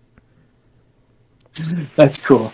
It's basically what this is. Like, it's basically like that YouTube, the style of their YouTube videos, but brought into like a movie. That is actually pretty much it. And I think the third one, we would have what I think would be a lot of fun is we would have other great filmmakers part of it. You know, I'd have Matt Leal DPing it, shooting it for us. We'd have, like I said, bring back Forrest to co-direct and lock our script down, go through some revisions, but get, in the last 8-9 years since making these, we've met a lot of great filmmakers that we've worked with, and that our value and our production value has gone up dramatically because of a lot of the crew that we get to work with, because they do great work. In terms of lighting and cam department now, I mean, our last couple films, we've had, like, it's, step up from me holding a handy cam on Jason Thunder. We have a real team now that can light and properly stage and block all of our shots, and then when we get in there to rehearse it, it's like, this looks like a movie now. That's cool. So I'm very excited, with a lot of the great crew that we've been able to meet and work with, that we would be able to take all of the humor and everything that kind of makes these movies what they are, and if bring it into a presentation that is a step up, essentially. Yeah, one thing I was gonna ask is what happened with, like, so in the first one you guys co-directed it, but the second one only Forrest directed it. What happened there? Yeah, what happened? I honestly, I think with the first one, it was I wrote the first one by myself pretty much, and that's why I think, like, when comparing the two, the second one has more arcs and more kind of character moments in ways, and I think, like, directing the first one, it was sort of like, okay, like, this was fun to do and all that, but I didn't know that I really saw myself as a director. And I knew Forrest because we were in college together in different film programs. I was doing sound, post sound, and production sound for film at Columbia, and he was in the camera stuff, he was in the directing stuff, and he was doing all that, and I was like, why don't you just direct this one? Like, it's just like, you're in your element, like, that's what you're studying, and I think, like, we've written the script together. We're all going to be on set together. If you want to run stuff by us, you can, but it's like, what we want to make. Like, we all wrote this thing together. It's like, he and Forrest really gets it. Like, I think, like, I would, say that the second film is better directed than the first film. There's better performances in certain areas. There's a lot of cool flow to the story and how it was shot that I think we improved on. But the sequel has real beards. Knowledge of. It has real fake beards. Yeah, that's what I meant. Yeah, it has real fake beards. The fake shit was awesome, though. I think. And in the third one, real facial hair. Say sorry. Yeah, 3/4 through the first one, he's like just on the screen of his face, and it's fucked up. Like, you could tell they just like looked like someone just smeared it on 2 minutes before the camera rolled. And I was rolling on that. That shit was just funny. Because, again, it looked like it was in your face, but not, kind of a tongue-in-cheek. And he just, like, don't even notice. He's just right on the ball with it. It was great. Yeah, because I think Robbie, it's because of his performance, too. He sells it. Like, if he didn't dedicate to the belief that he had a beard on with just grease paint, like, I don't think it plays as well. And he's a funny guy, too. Like, if you ever get in a room with Robbie, that's why I wish he could have been on here. He is a very funny, quick-witted guy that just, like Jason Cody's probably told you about one of his characters on Flick Fanatics called I haven't told him about that. But he's just this. About it at work at one time. Oh yeah, I bet, because it's just this over the top, kind of like, this can't be a real person, but like Robbie's dedication to this character is like 110%. That there was a handful of folks when they would watch these videos that would kind of be like, is Rick a real guy? Like, is this like, this isn't a character, right? Like, this is actually like your friend. Like, and we're like, oh, he exaggerates a little bit, but like, this is him, like, this is, but and everything that we do, we would just hit the record button and Robbie would just go. Like, you just tell him what the point of the episode is, and then we're just going, and he would just become Rick. Hard to keep up with. Yeah. Yeah, in many ways, Jason Thunder, the character, feels like an evolution of the Rick Danger character from Flick Fanatics. Like, it feels like that character, but the next step. Right. Yeah, he's becoming, this well-rounded, maybe, guy.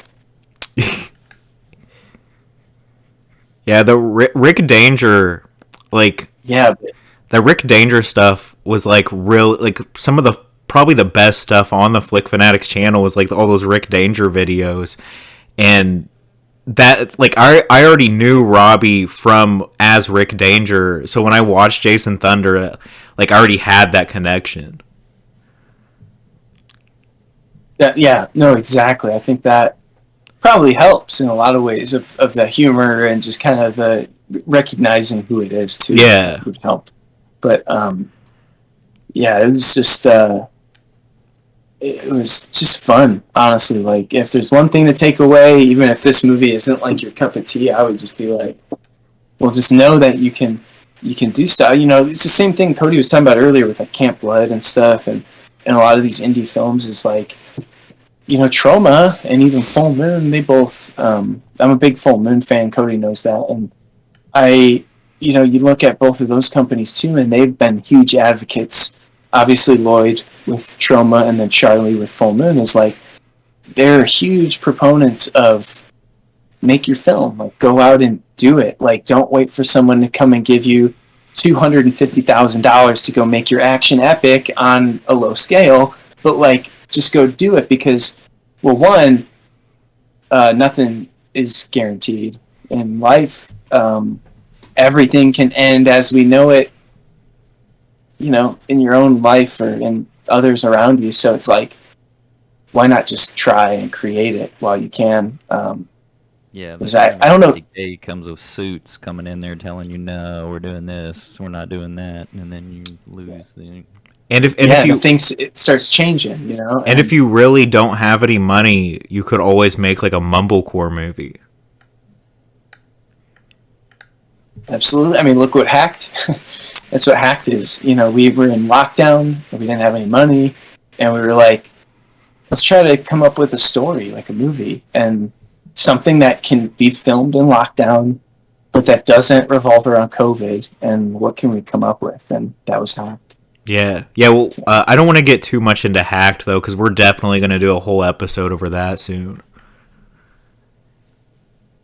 Oh, right on. Well, no, that's awesome. Thank you. No, I'm glad like we got to chat about this. I've never really talked about the Jason Thunder films before, so it's super cool to actually discuss in detail some of the stuff in them. It was really a privilege and awesome for me to watch them back to back and then get to meet, the creator. Thanks. It was just so cool. Instead of like, I watched them and 3 months later, I'm like, oh yeah, I get to meet this dude Matt that directed the movie.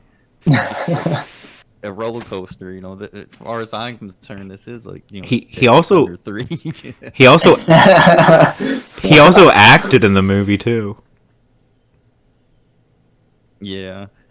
Yeah. That's hard to watch, man.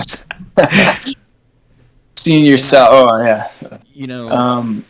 Maybe like that drinking board game would help people that don't get your movie get it. Because I think when they have fun with it, then they would be like, okay, maybe I was just judging this thing a little too harshly. Cause that's true too. What's being thrown at them. Because right. We get it, but someone that didn't get it, I think if they revisited it in that sense, I think they'd be like, oh, this is a lot more funner than what I thought the first time. I was such a fucking dick,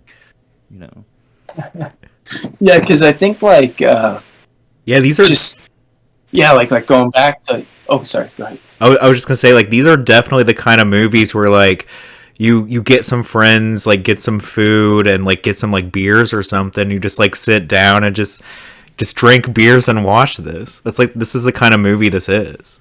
Like, it's just fun.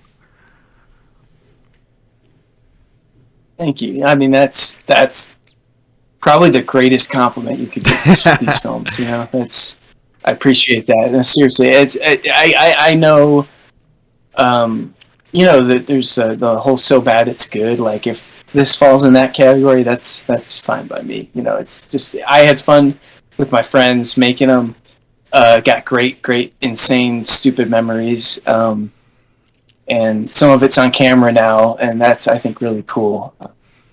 And I really, to me, it's like those were the first like things I ever got to like work on. Like that was like outside of our Flip Fanatics YouTube videos. Those were like technically like my first couple movies that I ever did sound work on, which I feel like I've grown a little bit since these. But, it's it's like it's just it's a trip because like even though you look back on your old work, and I'm sure you guys like as you make podcasts too, it's like the same thing. Kody, you have a YouTube channel, so you're going to see it the way I saw it too, of like you make content, you're going to see like, man, my episodes get better over time. Like I'm becoming more comfortable doing this and hosting and having conversations and asking questions and and I think that's what it's really about, and like every independent film isn't perfect. Some are, I guess, that we could see as like, oh my God, like how did they like, for me, like I'm hearing about Skinamarink right now, this small $15,000 Canadian film that was made during COVID has now been basically across the US in almost 700 theaters, and it's made almost $1 million at the box office. Like, no matter what you think of that movie, I think that's really cool, for independent film and for creatives in general, that like, wow, like they made an experimental horror film for $15K, and it resonated with some producers or a distribution company enough that like they took a gamble on it, put it in theaters, and it's actually doing well, that people are giving it a chance, which I think is only a positive for indie films. And more people are honestly because of COVID, even with being stuck at home, and more people tried Tubi out, and they were like, wow, there's a lot of different types of films on here that I normally don't watch, and I think that's kind of amazing. Yeah, I think Terrifier 2 and Skinamarink both getting bigger releases is kind of changed the way people look at smaller movies, because like Terrifier 2 is another like indie movie that got released in theaters. Skinamarink, indie movie but released in theaters. So we've got these two tiny movies that people may have never watched, but like indie movies, like and think about are kind of right, and think about Terrifier 2. I mean, that's a sequel, and sequels are hard sells, and the fact that they were able to crush the crowdfunder. They raised like $250, I think, and it was incredible numbers. And then they got a little bit of private, it sounds like, outside of that, so maybe the budget ended up being 3 or 4, something like that. But to take an indie film like that and get it into theaters, one, it's an indie film, like you said, and two, it's a sequel to an indie film. Like, the first one's budget was $30K? Yeah. And that in itself, no matter like if you're a gore hound or not, is just like amazing for indie film. The fact that a movie like that can gross 10 million plus in theaters, like, that's unheard of. I would think, that's like kind of Blair Witch talk, and but these these two movies definitely Paranormal Activity. Yeah. Yes. Yeah, I guess, I mean, that was like one night, they were like, okay, we'll do the shit or whatever, but we're only doing one night. And I remember it was a Thursday, and I thought, well, hell, that's a hell of a night to put it on. Why not Friday, Saturday? You know what I mean? But they made so much money with that one night that they were like, oh, well, we're going to do it again. And I remember missing it at the theater that Thursday night. And I thought, well, shit, whatever. I'll miss my opportunity. I'll see it again later down the road. And then I was reading about the momentum I was picking up, and then the theaters was like, oh, what do we got here? And then they started doing more showings of it. So that was really cool. Right. But yeah, and then that one, reality TV and big budget movies are like slowly meeting each other in the middle. Yeah. Reality is what it is, and then you have your big budget pictures, but I think that's where it's kind of coming together Right. for more interested in the It creativity in indie. it kind of gives you more hope for like the indie community though, a little bit, because of these like two more recent movies like being put out. And even I would go back also to 2020 when we were making Hacked. I remember Shudder dropped Host, which was like a laptop cam, cam life or whatever you want to call it, like movie where you got like four friends basically doing like a seance or whatever. I think it was four friends. It was like through a seance on the laptop because of COVID was why they were doing it. So it played into the story, and Shudder released it to all their subscribers. So it was like a really cool thing too to see a micro budget kind of movie like that. Very inspiring, to see something like that find an audience even on streaming and not in theaters, and I was like, that's really cool that they took this little concept, made a feature out of it. It was only 60 or 70 minutes, and then Shudder was like, let's do it. Let's drop this. That's the Unfriended movies did that too. The Unfriended movies, they did actually that. Those are on my list. I actually still haven't seen the Unfriended films. Oh wow, we should do those on here. Yeah, I got them on my watch list. Yeah, I would be down. I haven't seen them. I always remember the trailer for the first one, and then the second one came out. I own both of them. Oh, nice. I think they're streaming as well on one of the services. I actually saw the second one in theaters. Nice. Yeah, Dark Web, I think, is the second one. Is that right? Yeah. I, too, haven't seen them, but yeah. Oh, yeah. Well, then, yeah, we can definitely do those on here. Well, man, I can't wait to have you back on. Dude, thank you. More, man. It's been an awesome experience. Oh, I appreciate, you guys not only talking to me, but watching the two films, sticking it out. I know that's an adventure. I've watched them. I've watched them 3 times now. Oh my gosh! You gotta go get your head checked soon. Yeah, make sure everything's okay. No. Well, he can just call you and get his therapy in his house. Like he did with it. I'm always here for you. I'm always here for you. That's what friends are for, right? Yeah, Jason Thunder has its own hotline. If you're doing something bad, so call Jason Thunder first.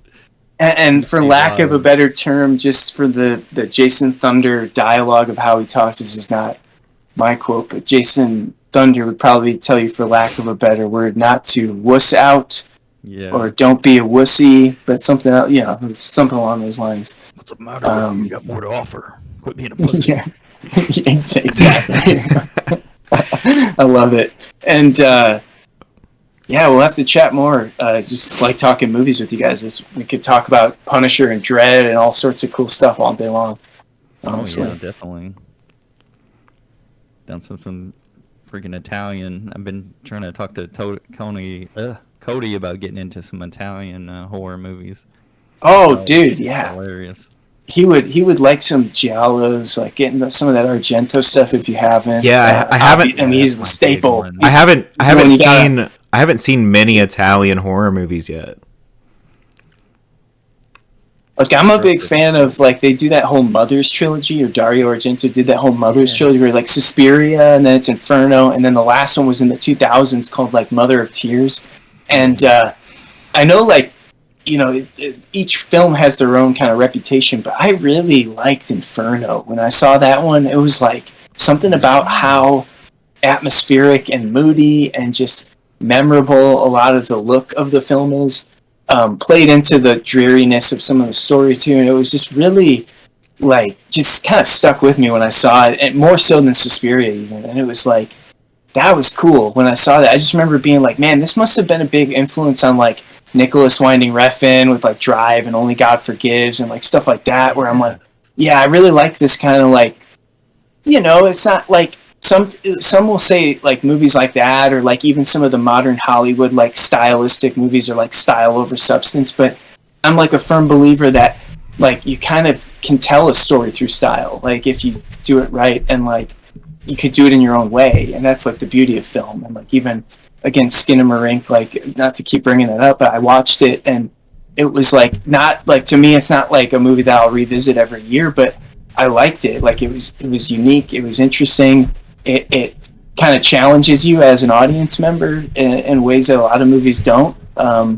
Yeah, I do. I definitely want to see it. Cool. Like it was kind of, and a lot of people will say it's maybe not a good theater movie because it's kind of like if you were to watch that movie on a laptop, like at home, like with headphones in the dark, like probably be a little creepier, you know, than in a theater with other people that might be laughing at certain things that aren't supposed to be funny or like this or that. Yeah. So it's like, and it's supposed to come to Shudder this year, so I would keep an eye out for that. Just if you're into experimental, low budget stuff, like it's kind of, people are calling it like lo-fi horror, you know, where it's this analog.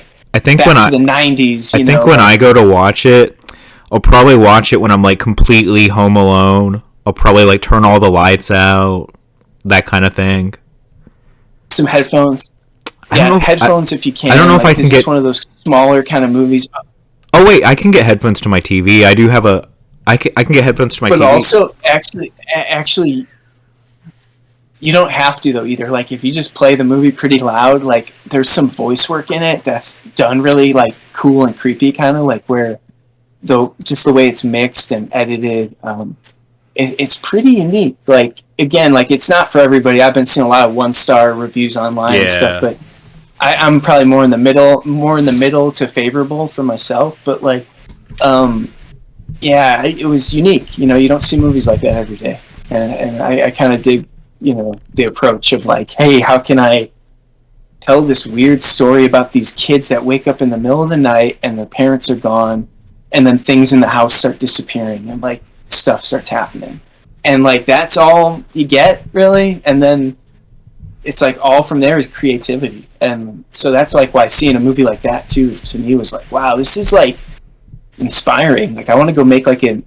experimental film on my phone, you know? Like, yeah. But I feel like we're kind of wrapping up. I guess I'll go ahead and say, if you want to check out Jason Thunder Double Feature, definitely I'll have the link in the comments. In the description, where you can go like check it out on Tubi or Plex, and then on the Flick Fanatics website, I'll have a link to that too. You can actually buy the movie. I think you're sold out on VHSs, right? I think so. Yeah, last I remember, I don't think we have any tapes. Yeah, left, you could still. Tapes were cool. They were like a 4x3, like full screen. Like Yeah, you could still. So it was a little different than the Blu-ray or HD cut. Yeah, I think you can still get the movie. Ratio. You can still get the movie on disc though on the like Flip Fanatic. The 3 Keys website, which I'll have the link to, and you can also get like their other movies. You can get Hacked, Shadow Marsh, Composure. All 3 movies should be on there, so I'll definitely have a link to that. And and then like me and Matt are me and Matt are working on a. This is awesome. Me and Matt are working on getting a movie made through 3 Keys eventually, and they have another movie on the way still. Tula Loop. Yeah, so just to go off of Kody there, we're finishing up Isling Pines this year for Halloween is the goal, and then we would go either before that's released, like when it's done waiting to come out, we'll probably already start going into the one that we're writing. So once we wrap writing that, we'll start doing some revisions, start budgeting, start casting, getting locations, just all of that, and then hopefully shooting it. Yeah, this year is the plan. At some point, so that'll be fun. Be a good time. And it's very different. That movie's very different too, which I'm stoked about, because that's one of my favorite things about indie films. And that, you know, horror is a staple for indie films, but I think at the same time there's a lot of other cool genres within indie movies that we should all try to explore and make stories with. And I think Kody's just like, he has this awesome story, character, style. The humor, it's just like, cracking me up, you know. So to Wes Anderson, he has that yeah, I would say very detailed, but very like the dry humor in a sense that comes across. yeah, I would say Kody, like we've kind of talked to, Kody would probably say it, like Wes Anderson, a lot of that stuff, like pretty much any of his films I would be able to point at as an inspiration. I don't know about Kody. I'm a huge Bottle Rocket fan. So actually, I was gonna say it's just I haven't seen any of Wes Anderson's movies, but I own them all now, and I am going to watch them on this vacation that I'm on. Right. yes. There you go. And are you gonna watch them in order? You think? Yeah. I'm gonna watch them in release order. So I'll start from the first Wes Anderson movie, and then watch all the way down through the French Dispatch. I think is the last one, the newest one. Mm-hmm. So yeah, I'm gonna watch all 10 of them. That's awesome, dude. Yeah, because I would say big inspirations are probably a little bit of Wes Anderson, and then Kody and I have talked a little bit of like Napoleon Dynamite and also Hot Rod. Yeah, definitely. So a lot of kind of goofy, funny indie stuff, and indie realm. I know Andy Samberg's a name, obviously. But, so this episode of the podcast has already hit 2 hours. You can trim some stuff if you need to. I probably won't. I'll probably just keep it all in. But yeah, this is the longest episode yet, and it's as long as the movie. Like this is as long as Jason Thunder double feature. It is 2 films. Yeah, that's true. You could release technically the cut version and then the producer's cut. Should I cut the podcast into two parts? You technically could, but you don't have. It's up to you for sure. You could do it however you see fit. But yeah, if you guys real quickly, I wanted to leave. Oh, go ahead. Sorry, real quickly, I was just going to leave Matt in the audience that may be interested in the Jason Thunder. Here's a couple of reviews on Letterboxd. Hilarious and fun. A movie that knows what it is and doesn't hold back. Probably Quinn as Jason Thunder was a perfect cast. He verbally punched his way into a screen gem. GEM. Great filmmaking. Oh, dude, thank you. That's nice. That's really nice. Well, I'm glad you got some entertainment too, because that's I guess the name of the game, right? Just try to have fun. Agent Impossible, guerrilla filmmaking at its best. No holds barred by Robbie Quinn and the dynamic cast. Salutes to Forrest and Matt for their entertaining gift. Thank you, man. Seriously. And then Legends, fantastic follow-up to an on-fire character. The cast delivered a plate of hilarious mashed potatoes that you keep coming back for more. The sequel expanded on previous characters and introduced new ones of grindhouse proportions. That's awesome. Yeah, I'm glad you said that. I'm a big fan of mashed potatoes, so I think that's a pretty spot on, for me at least, pretty good comparison. Thunder is like Golden Corral without the flies.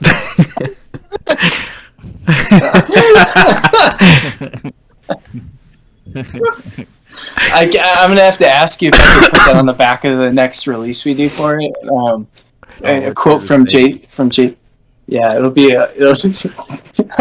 Jason Thunder's like Golden Corral without the flies. I got a hookup, Kody. We'll make Matt some T-shirts of Jason Thunder, and we'll put that on the. That would be hilarious. Yeah, they're gonna do another printing of their movies eventually, and they'll start numbering the spines too. So that'll be kind of cool. I think you said you're gonna leave Jason Thunder out of that though, or maybe put a 0 on the spine. It might just be 0 only because that was technically like before 3 Keys. Yeah. But again, it's still technically part of our releases. It was fun to kind of give it the light of day officially. Just as a hey, it's here. But yeah, so us and the fans in the loop. Definitely. We definitely have to try to raise some money for your Jason Thunder 3 and see what we can get together.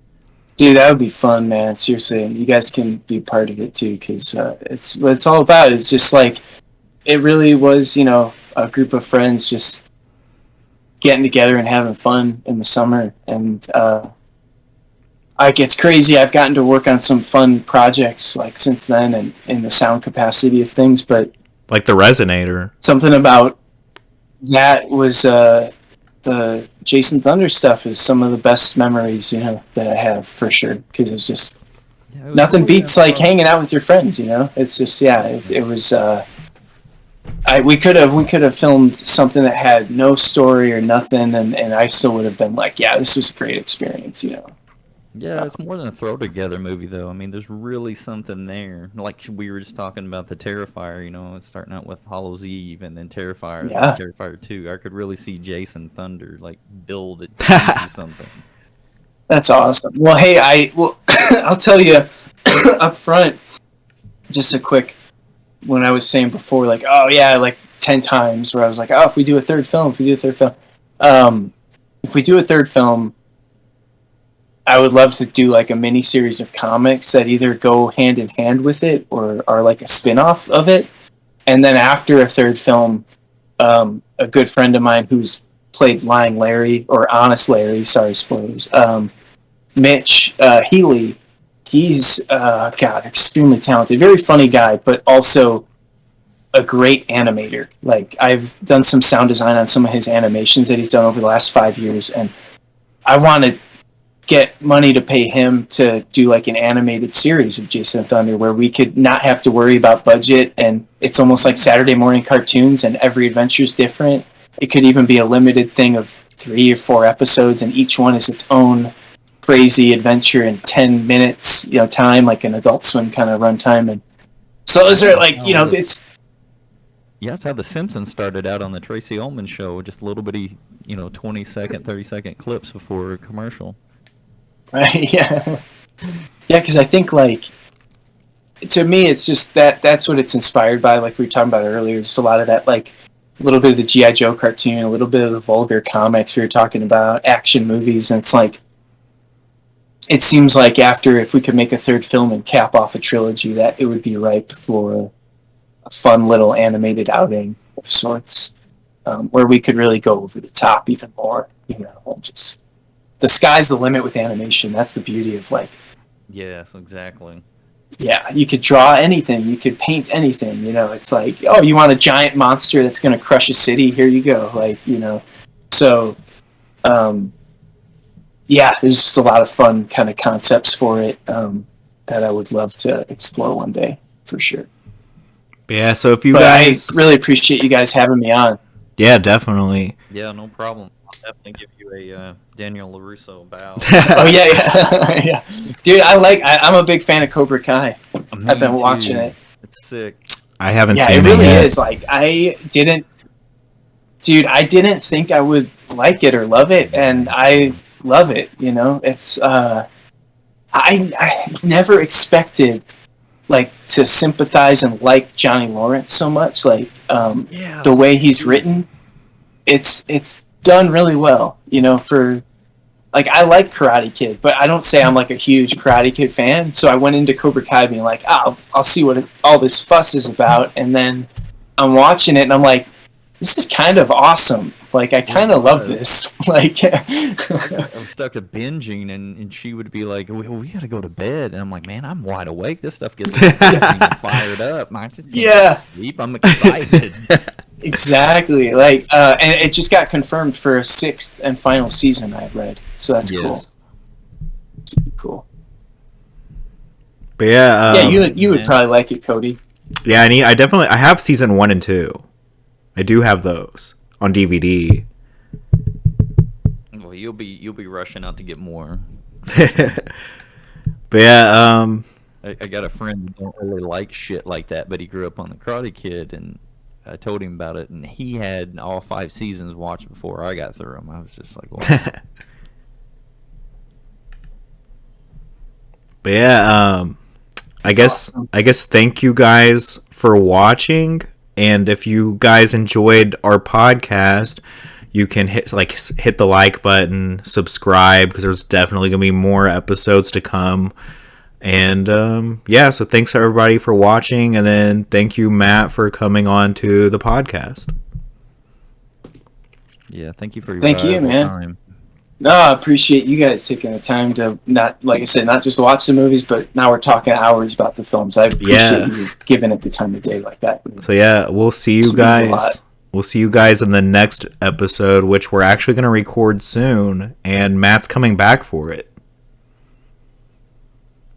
Oh, that's right. Yeah, you invite. Yeah, isn't that Silent? No, My Bloody Valentine. Yeah. Okay. Cool. Yeah. But yeah, so that. Because sorry, My Bloody Valentine, and then you're gonna do the other. Yeah. Yeah. So we should be doing those soon. Sorry. So just stay tuned for that, and we've gone for 2 hours and 10 minutes. So yeah, I think we should. I apologize. I'm sorry. Yeah, no, it's all good. But I do think this is probably a good spot to kind of like sign off. So yeah, we want to thank everybody for watching. Definitely. We want to thank you all for watching, and we'll see you again soon. Deuces.